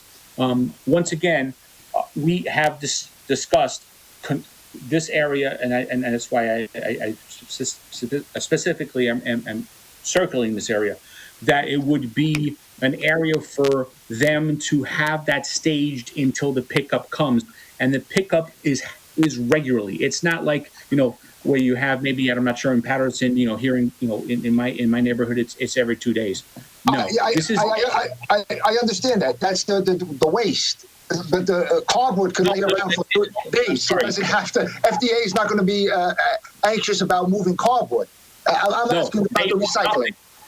No, from my understanding is that if they come in there and they find a aluminum can or a glass bottle anywhere on the floor, they get fined. So Okay. their pickup is on a regular basis, not only for the waste of their product, but for their waste inside the building itself. Obviously, just like any other type of a business, they have a lot of cardboard, they have a lot of other waste that has to be taken care of. It will all happen underneath a cover. It will never see the outside. Nobody will ever know it's there. It has to be done inside, and it has to be done on a regular basis. Understood, Mr. Judnick, but the city of Paterson has a code where you cannot commingle the recycling and the waste. So I'm asking, I don't, maybe I'm not making it clear. Is there a separate spot other than the waste without commingling the meat waste or whatever Waste it is, or refuse with plastic and cardboard, without commingling that, is there a spot for it? Is that more clear? I don't know. I'm trying to. I apologize, I didn't understand your question at first. It's perfectly clear. Okay. Yes, the answer is that yes, everything has to be separated again by their rules and regulations, but everything they will be separated. Everything will happen off of that loading area, because that's where the refuge will be picked up. It will be separated. They will not commingle that. All right, I just need to show on your plan the area for the recycling, if you understand. Okay, I need that. I got what you're saying. It'll be picked up every day, but I need to see where it's going to be put until they pick it up. Okay, without commingling everything. If it can be made, a condition of the approval, we will absolutely show an area. Cooler one, we've already talked about this cooler one right behind the loading door, the loading dock, I should say, the loading area. That cooler may have to be made a little bit smaller to allow for the volume. But if it could be a condition of approval, we absolutely will have that right in the drawings. We can see that. All right, Mr. Judnick, it's not a condition of approval, it'll just eliminate C variance. That's what the city code doesn't want you to commingle recycling and waste. That's so. I'm going to the extreme asking for the. I wasn't sure how we do it, but obviously it will be shown on the final drawings. Okay, now, we also mentioned that the 3 bays, when you're looking at the east side of the building, there's also another loading dock by the entrance for the employees. What is that loading dock for? And you'll have to ask Ed about that. It was something he asked us to put it there for. I'm not sure if he wants to keep that, to be honest with you. I think we might have wanted to eliminate that, but you can ask him. But in all honesty, I think that might have been left over from something we designed earlier, and I apologize if it's there, but let's just ask. I know that Ed is going to testify, but I don't think that's going to be anything that we really need at this point. If anything, it would be UPS deliveries or postal deliveries, but I'm not sure. That's you'll have to ask him about that. Okay, well, it's a drive-in, so I don't know if UPS is allowed to drive into your building or FedEx, but if Ed says it's gotta be gone, then you have to take it off your plan, okay? We would do, absolutely. Now, is there some sort of ventilation system, so it doesn't smell like a slaughterhouse? Yes, it's going to be extensive. That's what I'm saying, though. It's not on these. It's not on these drawings. And in all honesty, it's beyond anything that we'll be designing. But we're going to be working very closely with an MEP engineer who's going to make sure that anything that's designed for any of these rooms, these coolers, and the back rooms where most of this happens, is going to absolutely comply with any codes and standards that have been established to this point. Okay, Mr. Judnick, I'm not asking for the detail, but I need to see something saying this is where the ventilation area is going to go. Whether it's 20 by 20, 10 by 10, I'm not asking for the details of the design, just the location, so that when it goes to engineering and Board of Health, it's already addressed. Right now, it's not addressed, and it needs to be addressed, and it's at least going to be on the plan, okay? It most definitely will. There's no way around it whatsoever. It'll be addressed. I'm not an engineer, but I'm assuming that it's going to end up going up through the roof because these areas aren't where most of these are not where we have anything above. And even if we do, they'll be vented through the roof with a proper kind of ventilating system. Right. I'm not asking for you to do the design because I know it's coming from the engineer. I just need you to show the location on your ground floor plan. Okay? They will be shown. All right. Now, let's get to that mysterious building that is temporary, that is to be demolished, and then it's back. The one on Warren Street that was in the exhibit E as a temporary in the engineering plans. Exhibit C had it to be removed, and the exhibit for the ratio had it as a one-story building remaining. Okay, so you want to explain a little bit about that? Yeah, I thought I would have that. My head is all right. All right, so this is my understanding, not only from a logistical standpoint, from an architectural standpoint. The area that was lime green originally on the drawings, which is the barn in the back, which is about 9,900 square feet. That's the building. That's the part of the building that is actually here. It projects a little bit. Now, this is the west side, which is the river side. That is where the barn comes to about here on our column line. Actually, might be this one. I'm not exactly sure.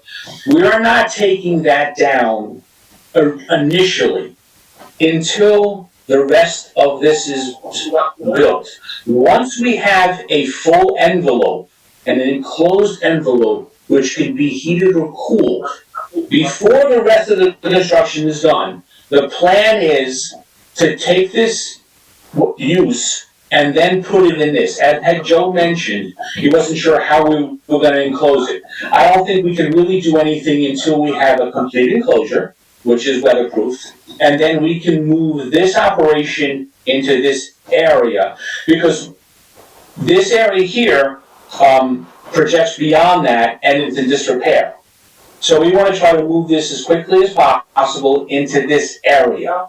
So that is what we're going to be doing. And while we're doing, the rest of the construction, they can house what they need to house in here. And then once the rest of the construction is done, they can go ahead and distribute as they need it. Okay, so it's going to be a temporary at first. When this construction is done, your new ground floor, when that's completed, then that temporary is going to be removed, and there is going to be something put up. Is that not right? Is that going to be where the animals go through? Correct, you have the pens room right here, right? So you have this cooler coming around, and this is the area of that use. Okay. So now the animals are going to be unloaded on Mullen Street. Is that correct? Yes, for the time being, yes, because as the construction's going on, obviously, there's no way to get them in here. Okay. At the end of product, where are they going to be loaded? Unloaded. I'm sorry. When everything is done, or is that for the owner? Yeah, Mr. Roberti, with, just respectfully, I'd like you to let the owner speak to that, because the new technology that's being used is going to use almost every single part of the animal. So I would like you to give not a long drawn out, but some, just a good idea, so you have a better understanding of how the process works. Okay.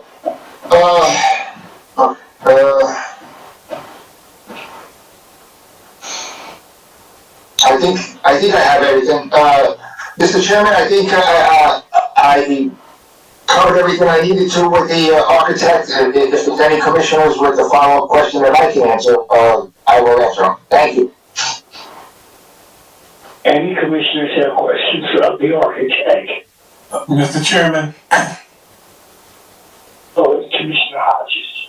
Yeah, I didn't quite get, once the building is constructed, that light green area, will that be enclosed or will that be open?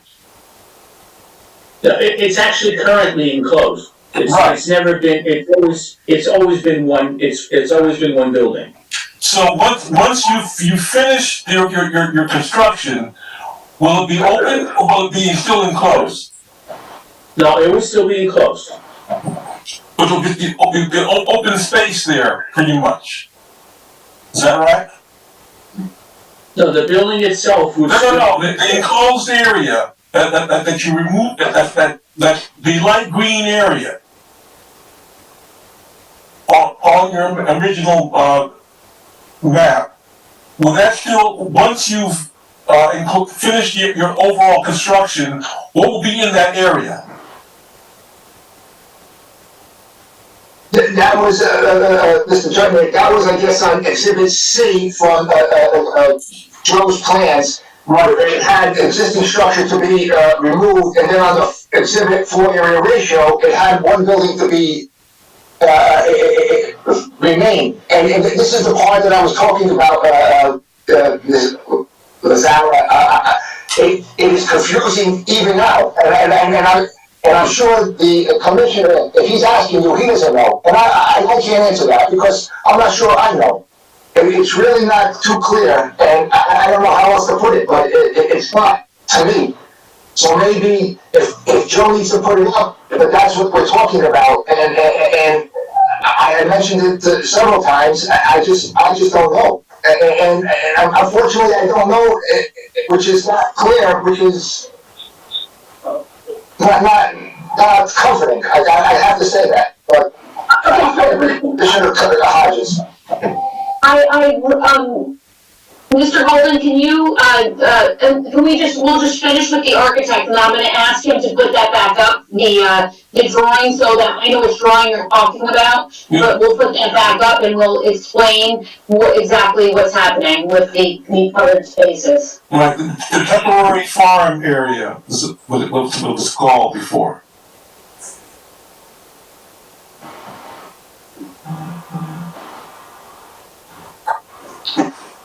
So can you share your screen again with the exhibits that you had earlier? Yeah, I don't know if I can share while, okay. Yeah. I don't know if I can share while, okay. There it is. And that's it. Well, it was there. Am I sure? You took it off. You had exhibit C up, or exhibit A, but it's, Right. It's there now, the green area. So, Christopher, can you give testimony as to what will happen with the temporary farm area? And speak to whether it's gonna be a future application that you need to come back before the board? You know what I mean? Like, let them know exactly what's happening now and what's gonna happen in the future. Sure. So I left it in there for the floor area ratio because I didn't want to eliminate floor area ratio. Now that 9,900 square feet that you see in that area, that's the entire lower floor. So I can use that in my math, but this area is 2,400 square feet. The wall is going to get peeled back with a new wall with the bulkhead. So I'm not exactly sure what's going to happen between the iterations of the building, but we intend to come with a new application for the final building. Mr. Paparazzi was really questioning floor area ratios, so I was trying to be as liberal as I could, showing that we're below the allowable floor area. I didn't consider that for the calculations of parking, etc. As I understand now, this is already a farm area. It is currently a farm area where the animals go. Once the new building is built, it's not needed any longer, so it's not gonna, it'll be there, but it won't have any purpose until the newer section of the building is proposed. So Does that make sense? So will it be a vacant, it's gonna just be empty space. enclosed? It'll be covered. Yes. So there'll be 4 walls essentially on that structure? Yes. Okay. Right, but it won't be used as a farm area. I think that's where our confusion is. That's why I call it temporary. The farm area is going to be into the blue building, so it's not going to be a farm area, and it doesn't serve as any production or anything like that. It's just going to be space until the new building. Now, nothing is guaranteed. I understand that, but the desire is to come in immediately if this gets approval, to start working on plans for the newer section of the building so that we can come in front of the board. And as soon as that blue building is functional, we can then refurbish the older area. So that's why I didn't do a lot of calcs on office, etc., because, I didn't know what's in there exactly anyway, but it is representative of the floor area that's being used. I just don't have the specific use. So is that clear for the commissioners? My whole thing was a little gray on the explanation, but that's why I moved the farm area, because I can't have the animals there while we're constructing the bulkhead. And that's why we marked this temporary farm area. Okay. It's a little bit better for me, Mr. Golden. Thank you. In this picture here, the text in this picture really should be former temporary farm area. It's not going to be used as farm area anymore. And it's going to be closed. We're going to remove all this stuff that's out in Warren Street that previously, currently exists, that will ultimately be abandoned.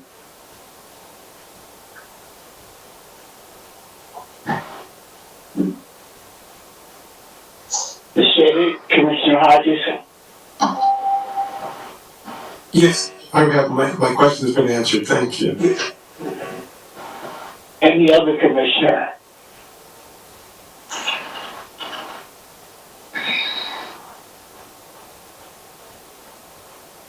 Mr. LaRocca, will you open it up to the public, please? Yes. To the members of the public, if you have any questions of the with regard to his testimony, please call 973-321-1579, and when prompted to, please enter the meeting ID number 711-680-0001. Let's give it a moment to see if anybody calls. Should I stop sharing my screen or just leave it up for now? No, if you don't mind, keep it up because I'm gonna use it for, the owner's testimony also. Yeah, keep up just in case somebody does call for a moment. Sure. Thanks.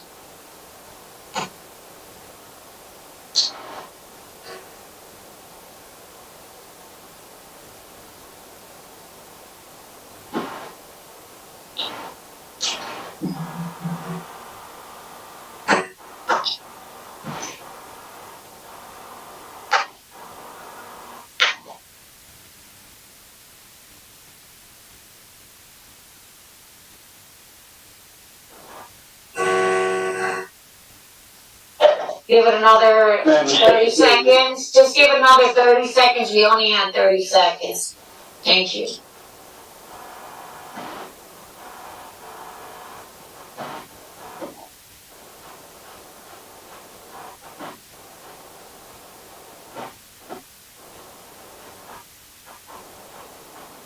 Chairman Thaxton and Mr. LaRocca and Commissioners, we have no callers at this time. Thank you.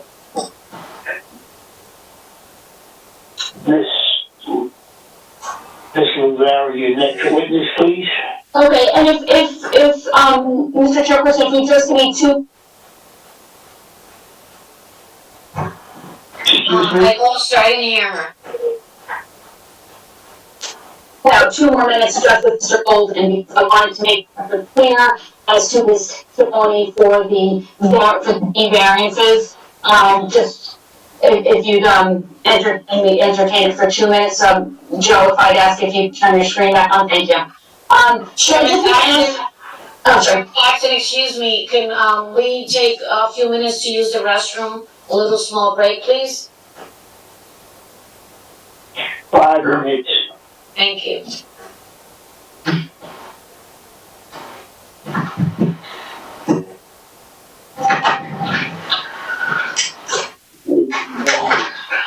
You stop it.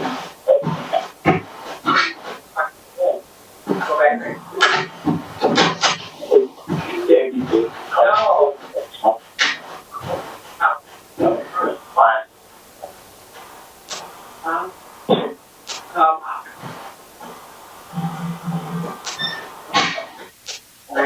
Mrs. Lazzara, can you mute your microphone, please?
I have returned Chairman and Commissioners.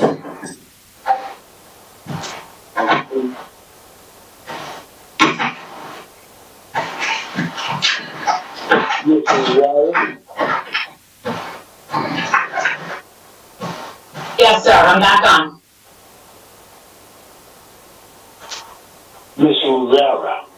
Oh, wait. Sorry, can you hear me? Yes, we can. Yes, I can. Okay. Yes, Mr. Chairman, I'm here. I'm sorry about that. The next witness, please. Okay, so I was just going to, if it's okay, Mr. Chairman, I was just gonna have, Joe Golden answer a couple questions of mine, just to put on the record, his planning position on some of the things that he testified to tonight. It'll take about another 30 seconds to a minute. Go ahead. Okay. Linda, are you ready? I am. Yes. Thank you. So, Mr. Golden, in your opinion, will any of these variances cause any substantial detriment to the public good? Yeah, I think the variances that, we requested that I have on the screen right now, those are all improvements.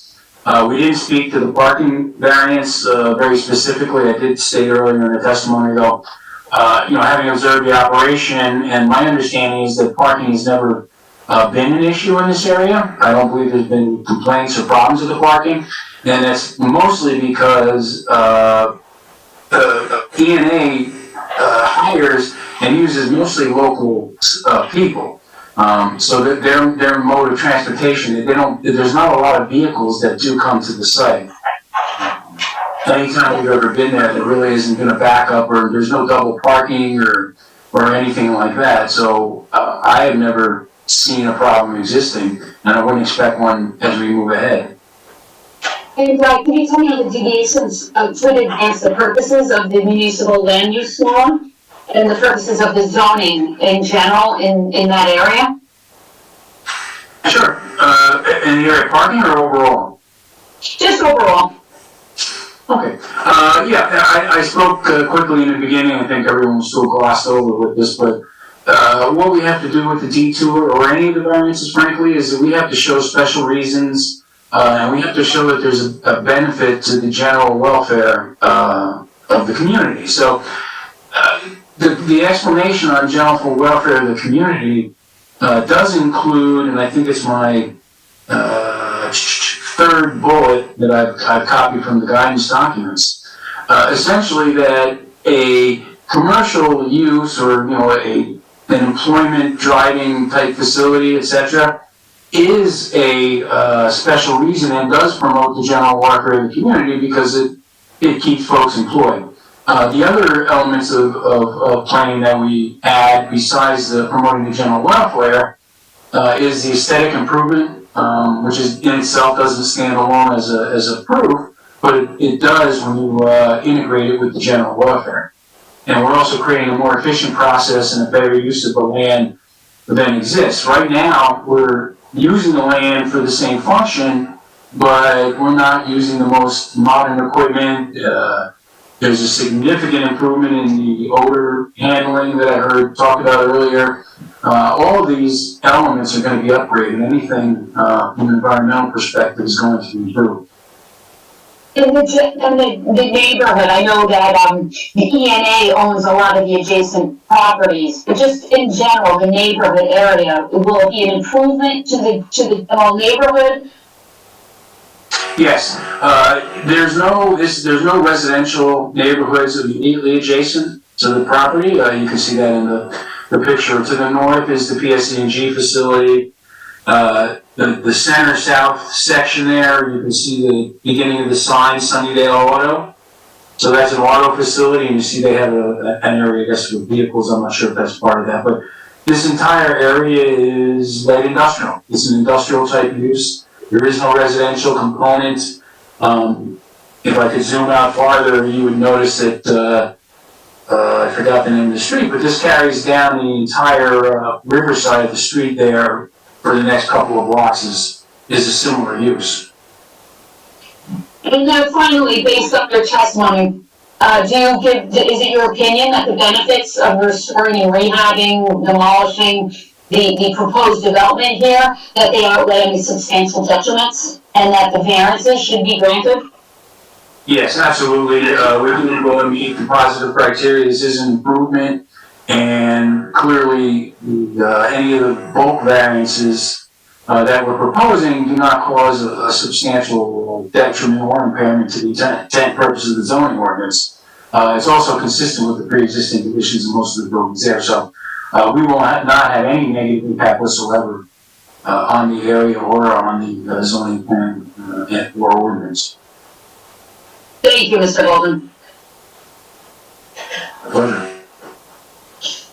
Okay, my next witness, Mr. Chairman, if it's okay with you, I'm gonna move on to, Edie, Kukakara. I don't know if I'm saying your last name right, I'm so sorry, Edie.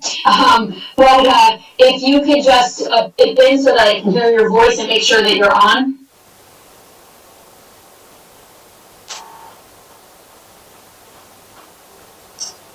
Can you unmute yourself, sir? Yes. Okay.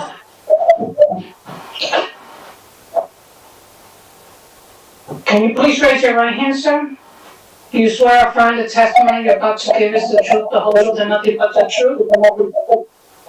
Do you have a camera so I can see you, sir? Yes, right here. That's why you gotta put on your camera, we need to see you during the swearing in and during the testimony. Anyone who is not testifying, please mute your microphones because I'm having some interference. Do you swear or affirm testimony you're about to give is the truth, the whole truth, and nothing but the truth? Yes. Someone is still talking, please mute your microphone. I'm sorry, Amalinda. Please mute your mic. Can you please state your name and spell your last name, sir? Edie Kukarka, E-D-I-B-E-Y, and last name is K-U-C-U, K-K-A-R-C-A. Thanks, Edie. Can you just, let the board know, and just for the purposes of keeping it brief, but to the point, it's late, we appreciate that this board has even come to this special meeting, and, that, Ms. Paparazzi took the time out to, really thoroughly go through everything. So let's just keep it really brief and to the point. Who the owners are of E&A?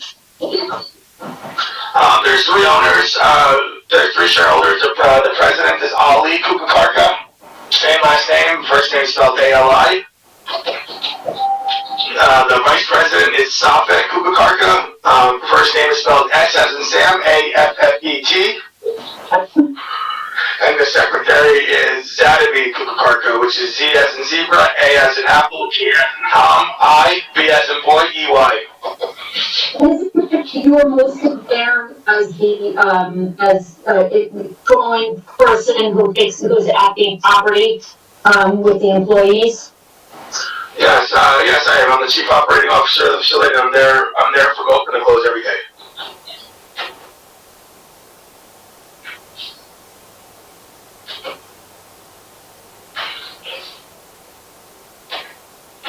Edwin?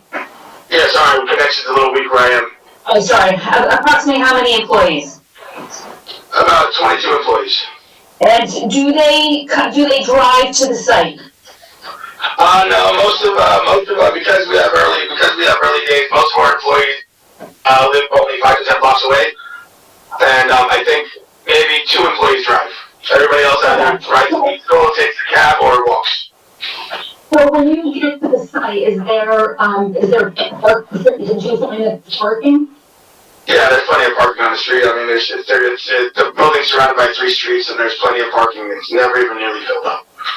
Okay. Do a lot of the employees, how do they get there? I mean, walk, they ride bikes, or how do they get there? They ride bicycles, they take cabs, they carpool, or they walk. But most of them literally, when I say they live by 10 miles, they literally live less than a half mile away. So a lot of them do walk, yes. Okay. Can you tell us a little bit, again, without, going too into, let's talk about the new technology When I spoke to you about this project, you said a lot of things like brand new, really nice. You don't even want people to know it's a meat packing plant. That you're really putting a lot of time, energy, and money into this, this facility. Talk about the new technology without, complicating it. Well, I mean, it's gonna be a lot of robotics. It's gonna be a lot of new tech. Basically, that means being able to enclose everything, being able to make it look like, so when you're driving by, you don't even know it's a meat plant anymore. Even the rendering stuff, thanks to the new technology now, before we used to throw out all our awful, now 85 to 90% we're going to use because we have the capability of collecting it and processing it. Before we used to have a big rendering truck outside where we keep it out there all day, we have to throw out all the awful all day. In the summertime that could smell, and it just doesn't look good driving by seeing this truck with all this stuff being dumped into it. But now we're not going to have that problem because of the new technology and new machinery. We can actually process all that awful and use it as product. So now there's no more need for no dump truck sitting outside, a smelly dump truck every day. It's done because there's no need for it. So when you use the word awful, that's the leftover of. It's a nicer way to say guts and all that stuff. Say awful. We like that better. Okay. Yeah. So now when you have a product come in. We explained, Chris was explaining to us where it comes in. Explain to us a little bit how where the animal comes in. Does it come into an enclosed area? How do they get dropped off? Okay, let me explain that as quick but as simple as possible. Yes, we actually, across our property on Warren Street, we also have a barn. We have a livestock barn that's been there, since before we bought the building. So a lot of the animals stay there. And some of them back up to a little dock, and they go into the building, preparing for slaughter. We don't usually keep any animals out overnight because the USDA gets really fancy about that stuff because they don't like when the animals don't have 24/7 access to food and water. So the rule of thumb is with the USDA, whatever comes in that day has to be processed that day, so we don't get written up or shut down or any other NOI notice of intent enforcement, because the USDA is really strict with us, so we got to follow their guidelines. So you conform to the USDA and the EPA. Does that sound correct? Yes, very much. Okay. And the FSIS. They're the food safety. Right. Sorry about that. So talk a little bit about the zero tolerance for the trash. Talk a little bit about what happens with the trash. Trash is monitored. We have 3 USDA inspectors and 1 vet on site during operating hours each day, and one of their main pest harborage. That's their #1 zero tolerance around. Any type of garbage, breadcrumbs, bread, food, soda, cans on the floor, anything that could attract pests, we get written up for. You get written up more than once a month, write a notice of intended enforcement. You don't abide by that, you get shut down for 10 days. And if you don't follow that, you lose your grant of inspection. They're very strict with their procedures and operating procedures. Okay. And how many vehicles do you deliver product to or from stores? Are there delivery vehicles that come to the premises? Yes. At the moment, it works both ways. We have customers that bring their own product for us to slaughter for their own stores and their own wholesaling. We slaughter for them and they pick up their product, or we perform. We have our own customers where we perform our own delivery service. So we have 3 trucks and a van. Yes. Where do you keep those? Across the street on Warren Street, I have a huge parking lot, a giant parking lot that could easily hold 20 trucks. So they do not go onto this property. I mean, they come onto the property, but they're not parked on this property. The only time they come onto the property is when they're inspected by the USDA to make sure we can load them. And then they're back up to the top. They're loaded and they're gone. Okay. And do those vehicles go to the 3 loading docks, or how does that work? Those vehicles will back when it's time to load. The vehicles will come to the loading dock, back up. The inspector will do a quick check. If everything's good, they'll get loaded and they'll be on their way. Another reason with this new technology, new building is we don't need to keep the trucks idle anymore, because before, all these trucks were loaded by hand. Now they'll be loaded by robotic arms, which will cut the time in half. Right, okay. And, I know something that I didn't notice, but, Mr. Juchnik, testified to is a extra loading dock that maybe you would be, getting rid of. Does that sound familiar from his testimony? Correct. Okay, so what's happening with that extra? Reason being is, because we're gonna be so efficient with the new robotic arms loading, we're not gonna really need it, because trucks are gonna be loaded in half the time, if not sooner, compared to the way they're loaded right now, manually. Okay. How about the farm area? Can you explain a little bit?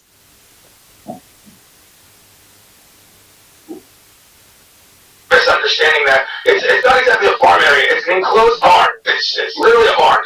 A barn where animals are kept. It's got livestock pens in it, and it's a holding pen, it's a holding area for where the animals come in before they're prepared to be slaughtered. Reason this needs to be there, the USDA needs inspection pens before they need to do their antemortem before the animals are slaughtered. Excuse me, I would like you to repeat it, slow down a little, because you speak very quickly and I can't write it down as quickly. So just repeat what you just stated with the farm area, please. Okay, basically it's not even a farm area, it's really a barn with holding pens to hold the livestock that come in for slaughter. Reason we need these pens are the USDA needs to do their anti-mortem inspection before we can go ahead and for the animal. They need to make sure the animal looks healthy, that it doesn't look like it has any illness, and that it can walk on its own. But they also need to match the tag numbers to make sure the tag numbers are correct. And after that, they go into the slaughter area. But that's what that barn area is for. Sorry to interrupt you. That barn area, which we call temporary farm area on the plans, is required by the USDA. Does that sound correct? Yes. Okay. And is that, so the temporary farm area, which is really a barn, is going to remain because it has to remain as per USDA? Yes, but what we also have, now understand that temporary barn, that barn area right now, is also, the part of that barn is still inside the building as well, inside that red highlighted area. So in the meantime, when that temporary barn area is worked on, we still have a couple pens. I'm sorry? Hello? Did everybody hear that, or did he cut out? Repeat that, Ed. Where the barn area is right now, obviously there's going to be work done on it where we're going to have to stop using it to rebuild it. A part of that barn actually sits inside the red area as well. There's pens also in the red area. So with the USDA, we spoke about it, and they said those pen areas are fine to still be used while that light green area is being rebuilt. So we still have pens on the inside of the building, the barn that we can still use to do what we need to do. So they can still come in through the same part of the building they still do without affecting that temporary barn area and still work as usual until that area is rebuilt. And do you understand that if you want to do something to that temporary farm area or the barn area or the existing structure, you will need to come back to the board? Yes, I do. Okay. I just want to make sure I got all the questions that everybody was looking for. And then I guess just one last thing is the solar updates. That is something that you're working on. Just explain to me how far along you are with that.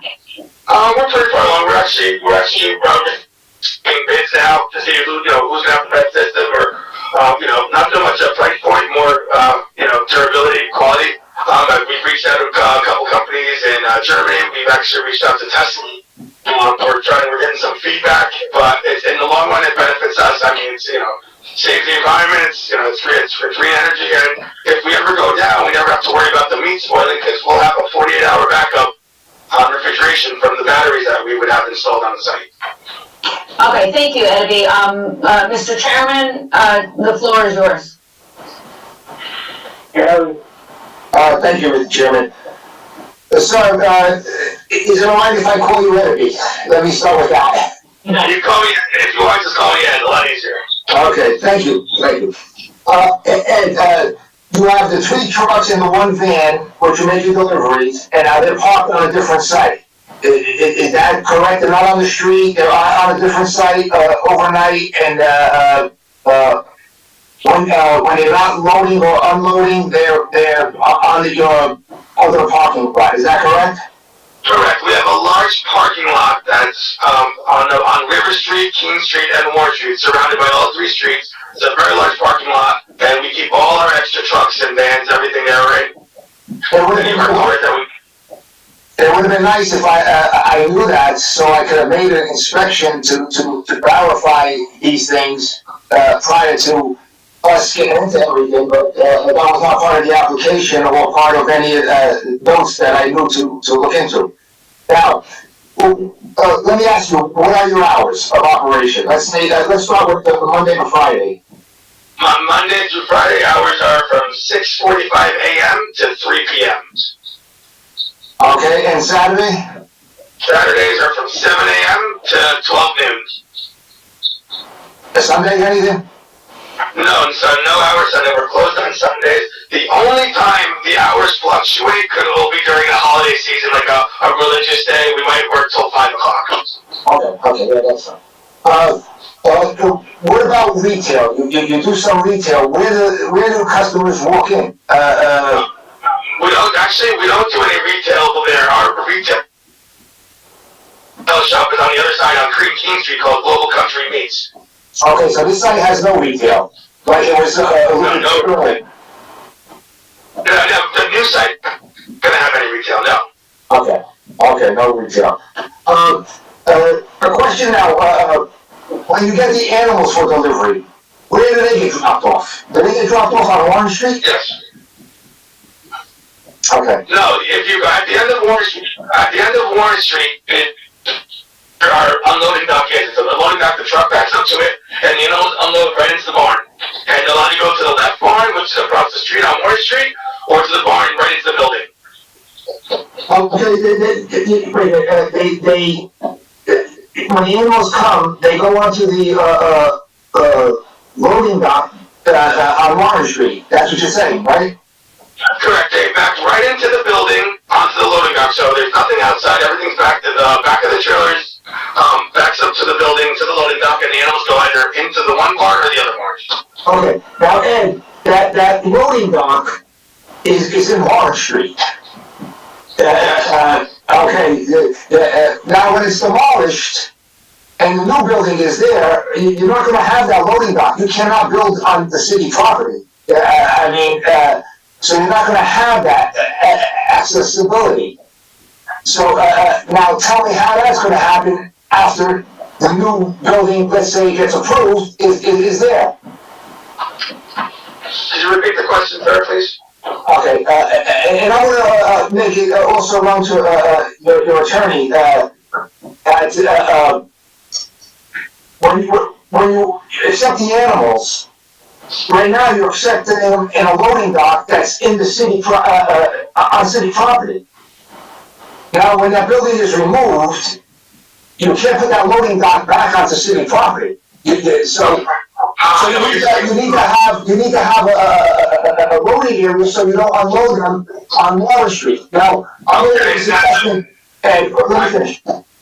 I'm going to make a suggestion to your attorney, because that piece of Water Street is a dead end. And maybe an application for vacating that street would really be helpful, since E&A owns both sides of Warren Street, and you're utilizing Warren Street. Now, this board cannot allow you to empty the animals on Warren Street and bring them into your barn or your facility. You can't use the city property for your application. You just can't. I have an answer to that. Right. About 16 or 17 years ago, with my attorneys, we made a deal with the city, and the city gave us an easement due to us giving them some land behind their property for construction. They let us build a bridge in between the street so we can unload animals, whether to our left barn or our right barn. This was about 16, 17 years ago. It should be somewhere in the city. Okay, well then your attorney needs to do that easement, because Without that, you cannot, this board cannot allow you to rebuild a loading dock. Yeah, we've been trying to get it. The attorney in question has passed away, and I've been trying to get it with the city, but they're telling me that, they can't find it. But here's the thing: they could have never built what they built with us without us giving them that property to begin with. And they let us build the bridge the way they wanted it, so we could run the animals across and unload them. This was all, this was the city of Paterson 16, 17 years ago, or else we wouldn't be able to do what we're doing now. And Mr. Paparazzi, sorry to interrupt you, but that's for future development? We know that we would have to come back to this board for that. If they were. Well, it's not actually future, it's part of this application, the reason why it's part of this application is you have nowhere to empty the animals. You can't empty them on Warren Street as if it was your property. Now, I'm not sure. On Warren Street, the truck's just backing up to the end of Warren Street. But that's your loading dock is in Warren Street, and quite frankly, Warren Street goes to the river just like your property does. Okay, but here's the thing. Here's what I'm trying to explain to you. We have two loading docks there. The one loading dock does not. It's against our building, so the truck can just back up to the loading dock and it doesn't touch Warren Street. We have two loading docks there. I don't see that. I see the one in the street. That's the only one I see on the survey. If you look at the red building, the existing building in front of that, there's another loading dock there. I mean, you can't see it from there, but there's another door there that the trucks can back up to. And that's actually on the edge of, that's actually against the wall on Warren Street. On up, the wall. Well, if you do not have the easement, and if Ms. Lazzara does not get a vacation of Warren Street, you would have to unload all your animals on that loading dock that they're talking about. Is that understood, Ed? Because whatever I got, but I also have two other loading docks that my trailer can actually back into my property also, where the loading docks are right now for my trucks to load meat. Yeah, that's what I said. And you would have to use that loading dock only, not the one on in the middle of the street. Yeah, correct, absolutely. That would, if that's the way to go, that would be the way to go, yes. And I would be okay with that. Ms. Lazzara, if the application is approved, that would be part of the resolution that loading dock, if you don't have the easement or you don't get the road vacated, cannot be rebuilt where it is as the survey shows. I don't know if you're looking at the survey, but the loading dock is in Warren Street. And Warren Street for the city goes right to the water, just like the property line does. So that application would have to be made for the vacation, or the easement would have to be produced for that loading dock to be reconstructed after the end product is done. For the loading, unloading of animals and loading them into the barn and into the facility. Yeah, I was having a problem. I did do title in November, so I'm just gonna pull that and take a look if we found the easement. So yes, I don't see that being a problem. If it has to be done, it has to be done.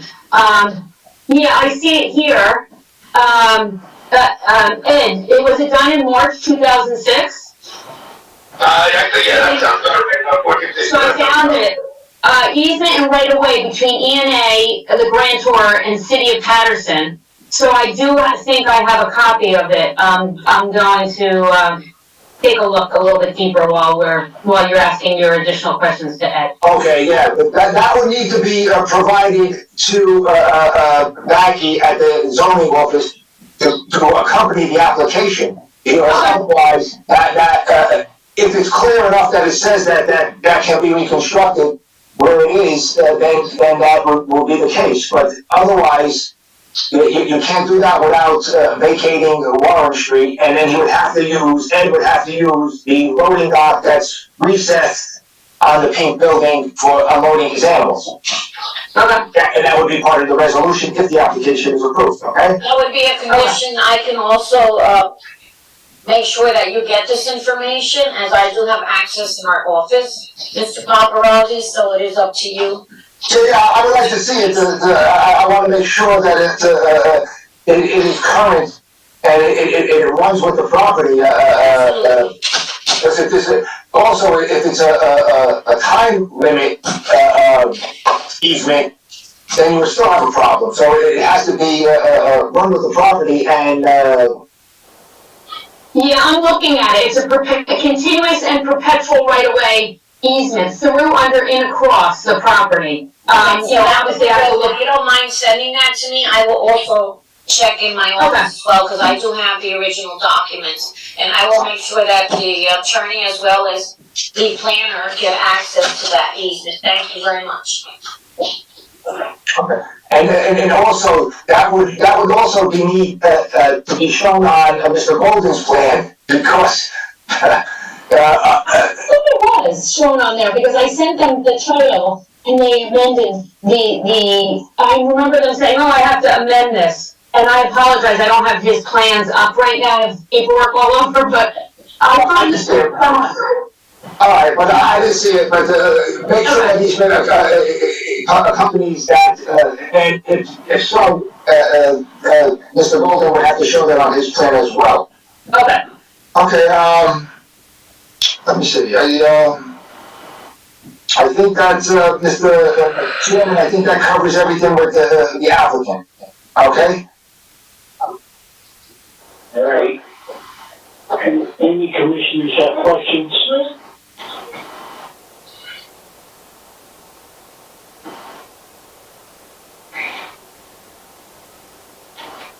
Any commissioners have questions for the owner?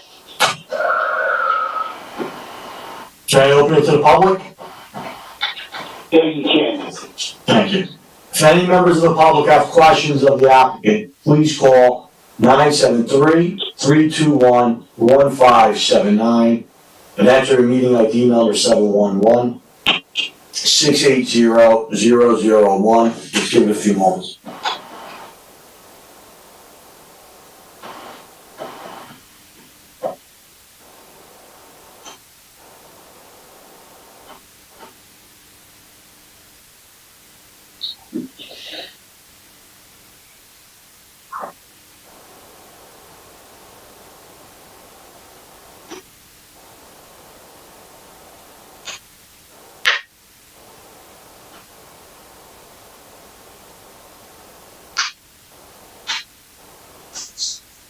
We have no callers at this time. I'd like to give another 30 seconds, Mr. Oraka, and you may proceed. And Maggie, can you just let me know how many board members are present? I think I counted, but I just want to make sure. I have 8 commissioners present this evening. Thank you so much. You're welcome.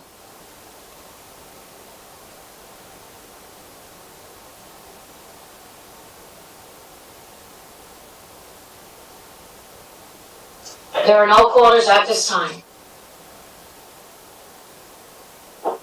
Ms. Lazzara, would you like to sum up, please?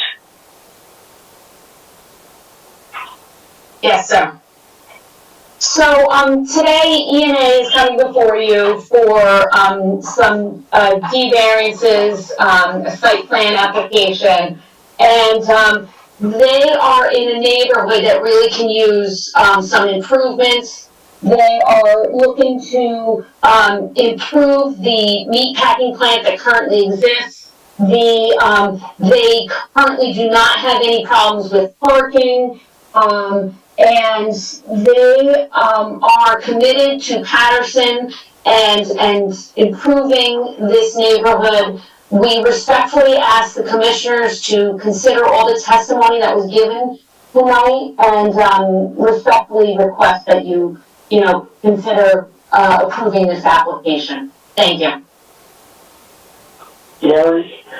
Yes, thank you, Chairman, and Commissioners. The application is, somewhat, I guess it's a little unique and somewhat different than most.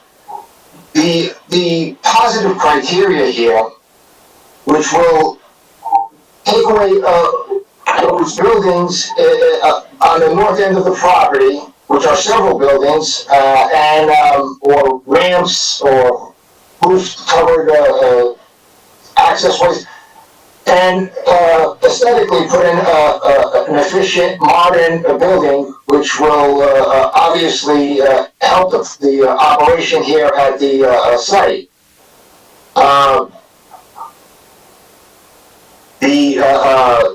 Obviously, you're going to be at the 100-year flood. The floor will be at the 100-year flood. A new bulkhead will be installed. The vehicles for delivery are going to be kept at another site, so hopefully that stays the same. Now, you do have Warren Street, which is a dead end. East 5th Street ends just at the north line of Putnam Street, and on the west you have the Passaic River. So the site is somewhat isolated, which is a good thing, I think. Right now, during my inspection, there did not seem to be an issue with parking. But the future, and I know the applicant is investing $1 million on this improvement, but the requirement is 70 spaces. And I always defer this to the commissioners, just so that you know the area and you know what is needed. If ENA ever sold to another meat company that needed 70 spaces, it might present a problem. But right now, by investing $1 million, I'm assuming ENA is planning to stay for another 50 years, and it's working now. So I think the positives here outweigh the negatives. I do like the look of the new building, the aesthetics, the solar panels, the new bulkhead. So that being said, I do think that the positives in this application outweigh the negatives. If you do agree to approve this application, one, it would be obviously with the final approval of DEP. Two, it would be the architect's plan would need to get rid of the one loading bay, show an area for ventilation, show a staging area for the recycling that is going to be carted out. Obviously, the resolution will state that there is no retail, which was testified to earlier.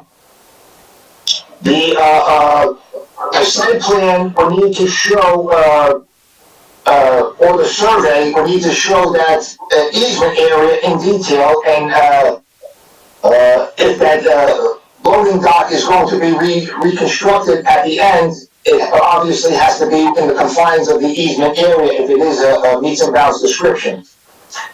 Let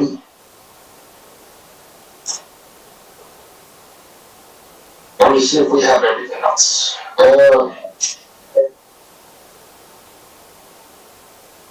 Anything else that obviously, if the barn should change, or the proposed barn, obviously it would need a resubmittal to the same board. And those would be the stipulations and requirements if the application is approved. If there's any questions, I would be glad to answer them. I also like the fact that there is some parking available, although I did not inspect that and I do not have any knowledge of it. But there does seem to be other properties that ENA owns on this near this site. And I would also make a suggestion.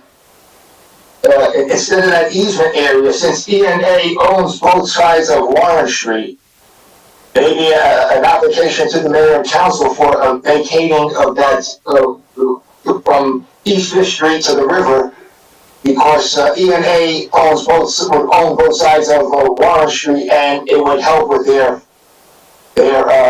process, because technically, if it's still owned by the city, ENA cannot use it except for the easement area if the easement area is still in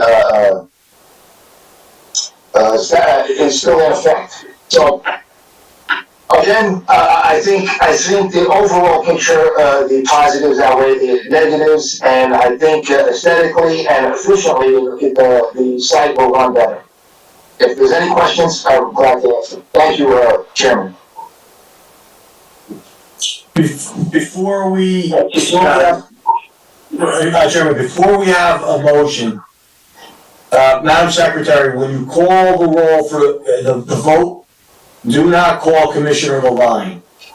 Council, although I don't believe it's an actual conflict, since we do have 8 commissioners, due to a relationship between the architect and Commissioner Levine, I just think for purposes of just err on the side of caution, he's gonna recuse himself this evening from the vote.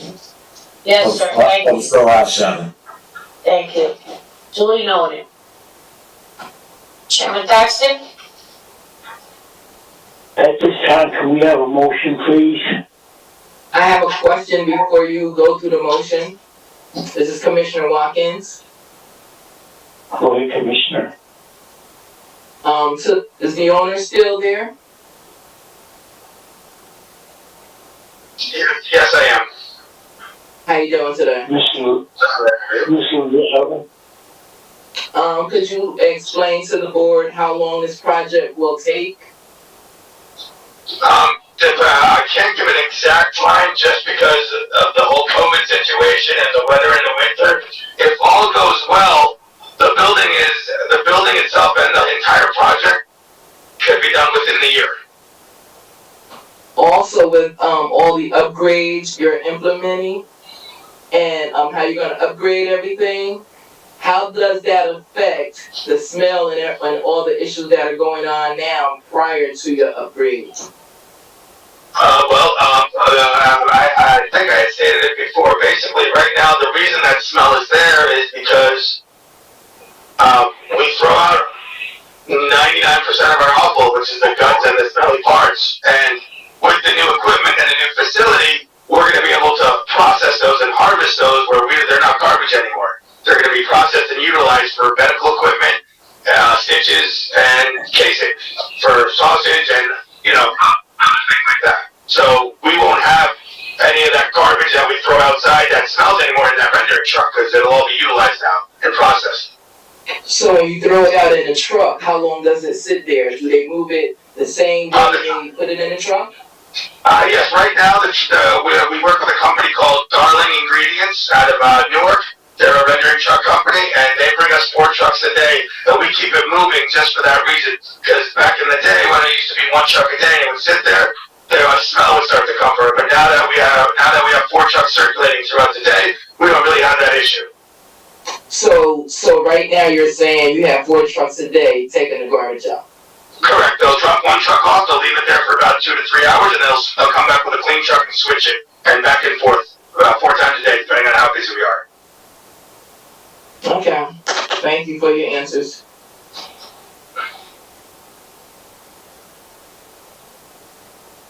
So can I get a motion, please?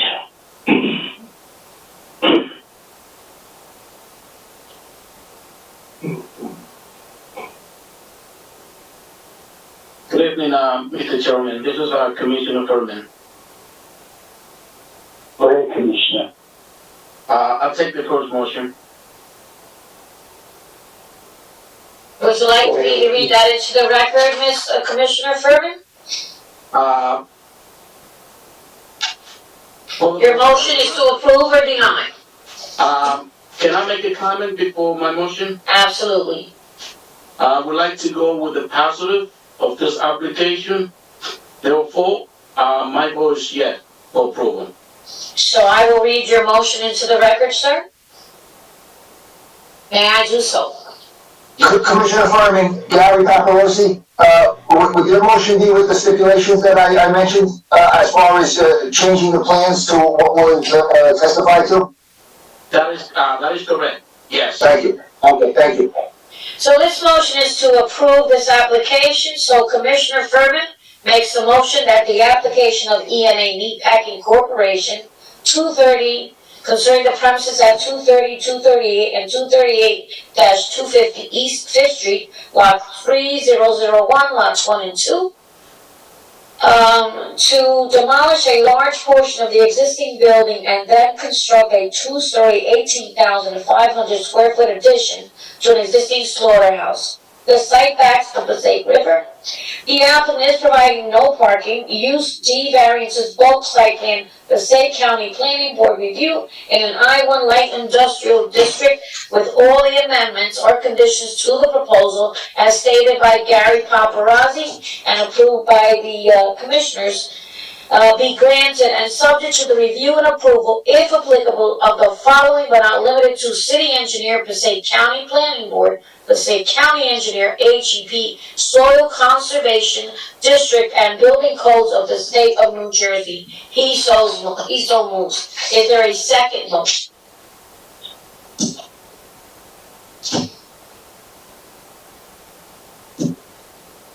Chairman? I'm seconding that. Thank you, Chairman Dyson. First motion, Chairman, and second, please put on the record.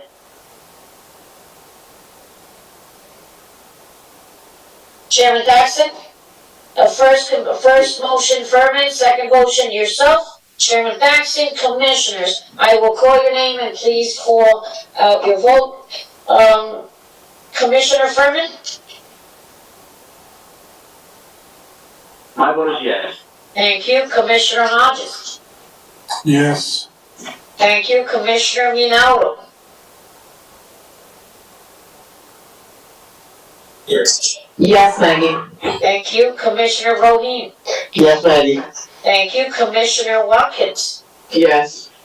Thank you. Vice Chairwoman Dumas? Yes. Thank you. And Chairman Dyson? Yes.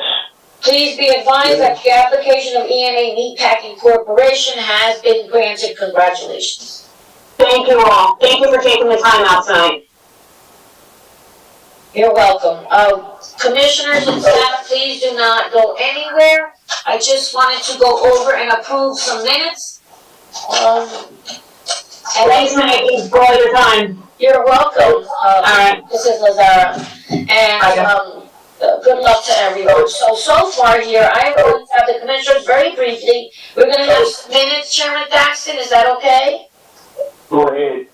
The minutes are for October 22nd, 2020, November 9th, 2020, November 12th, 2020, regular meetings, and November 30th, 2020, special meeting. Can we have a motion? Chairman Daxton? I'll move it. Thank you. Is there a second? I'll second it. Thank you. Vice Chairwoman Dumas. Commissioners. Commissioner Dumas. Yes. Commissioner Furman. Yes. Thank you. Commissioner Hodges. Yes. Commissioner Levine. Yes. Commissioner Minaldo. Yes. Commissioner Roheen. Yes. Commissioner Watkins. Can I give a yes since Levine said, voted? Yes. Yes. I will call you as well. These are minutes, okay? And you did vote. So Chairman Daxton? Yes. Thank you. These are the minutes of the board that have been adopted this evening. I wish you all a very happy new year. Chairman Daxton, please close the meeting. Thank you. Across driveway? Meeting adjourned. Happy New Year to everyone. Happy New Year's. Happy New Year. Happy New Year. Happy New Year, everybody. You guys, God bless you. Bless you.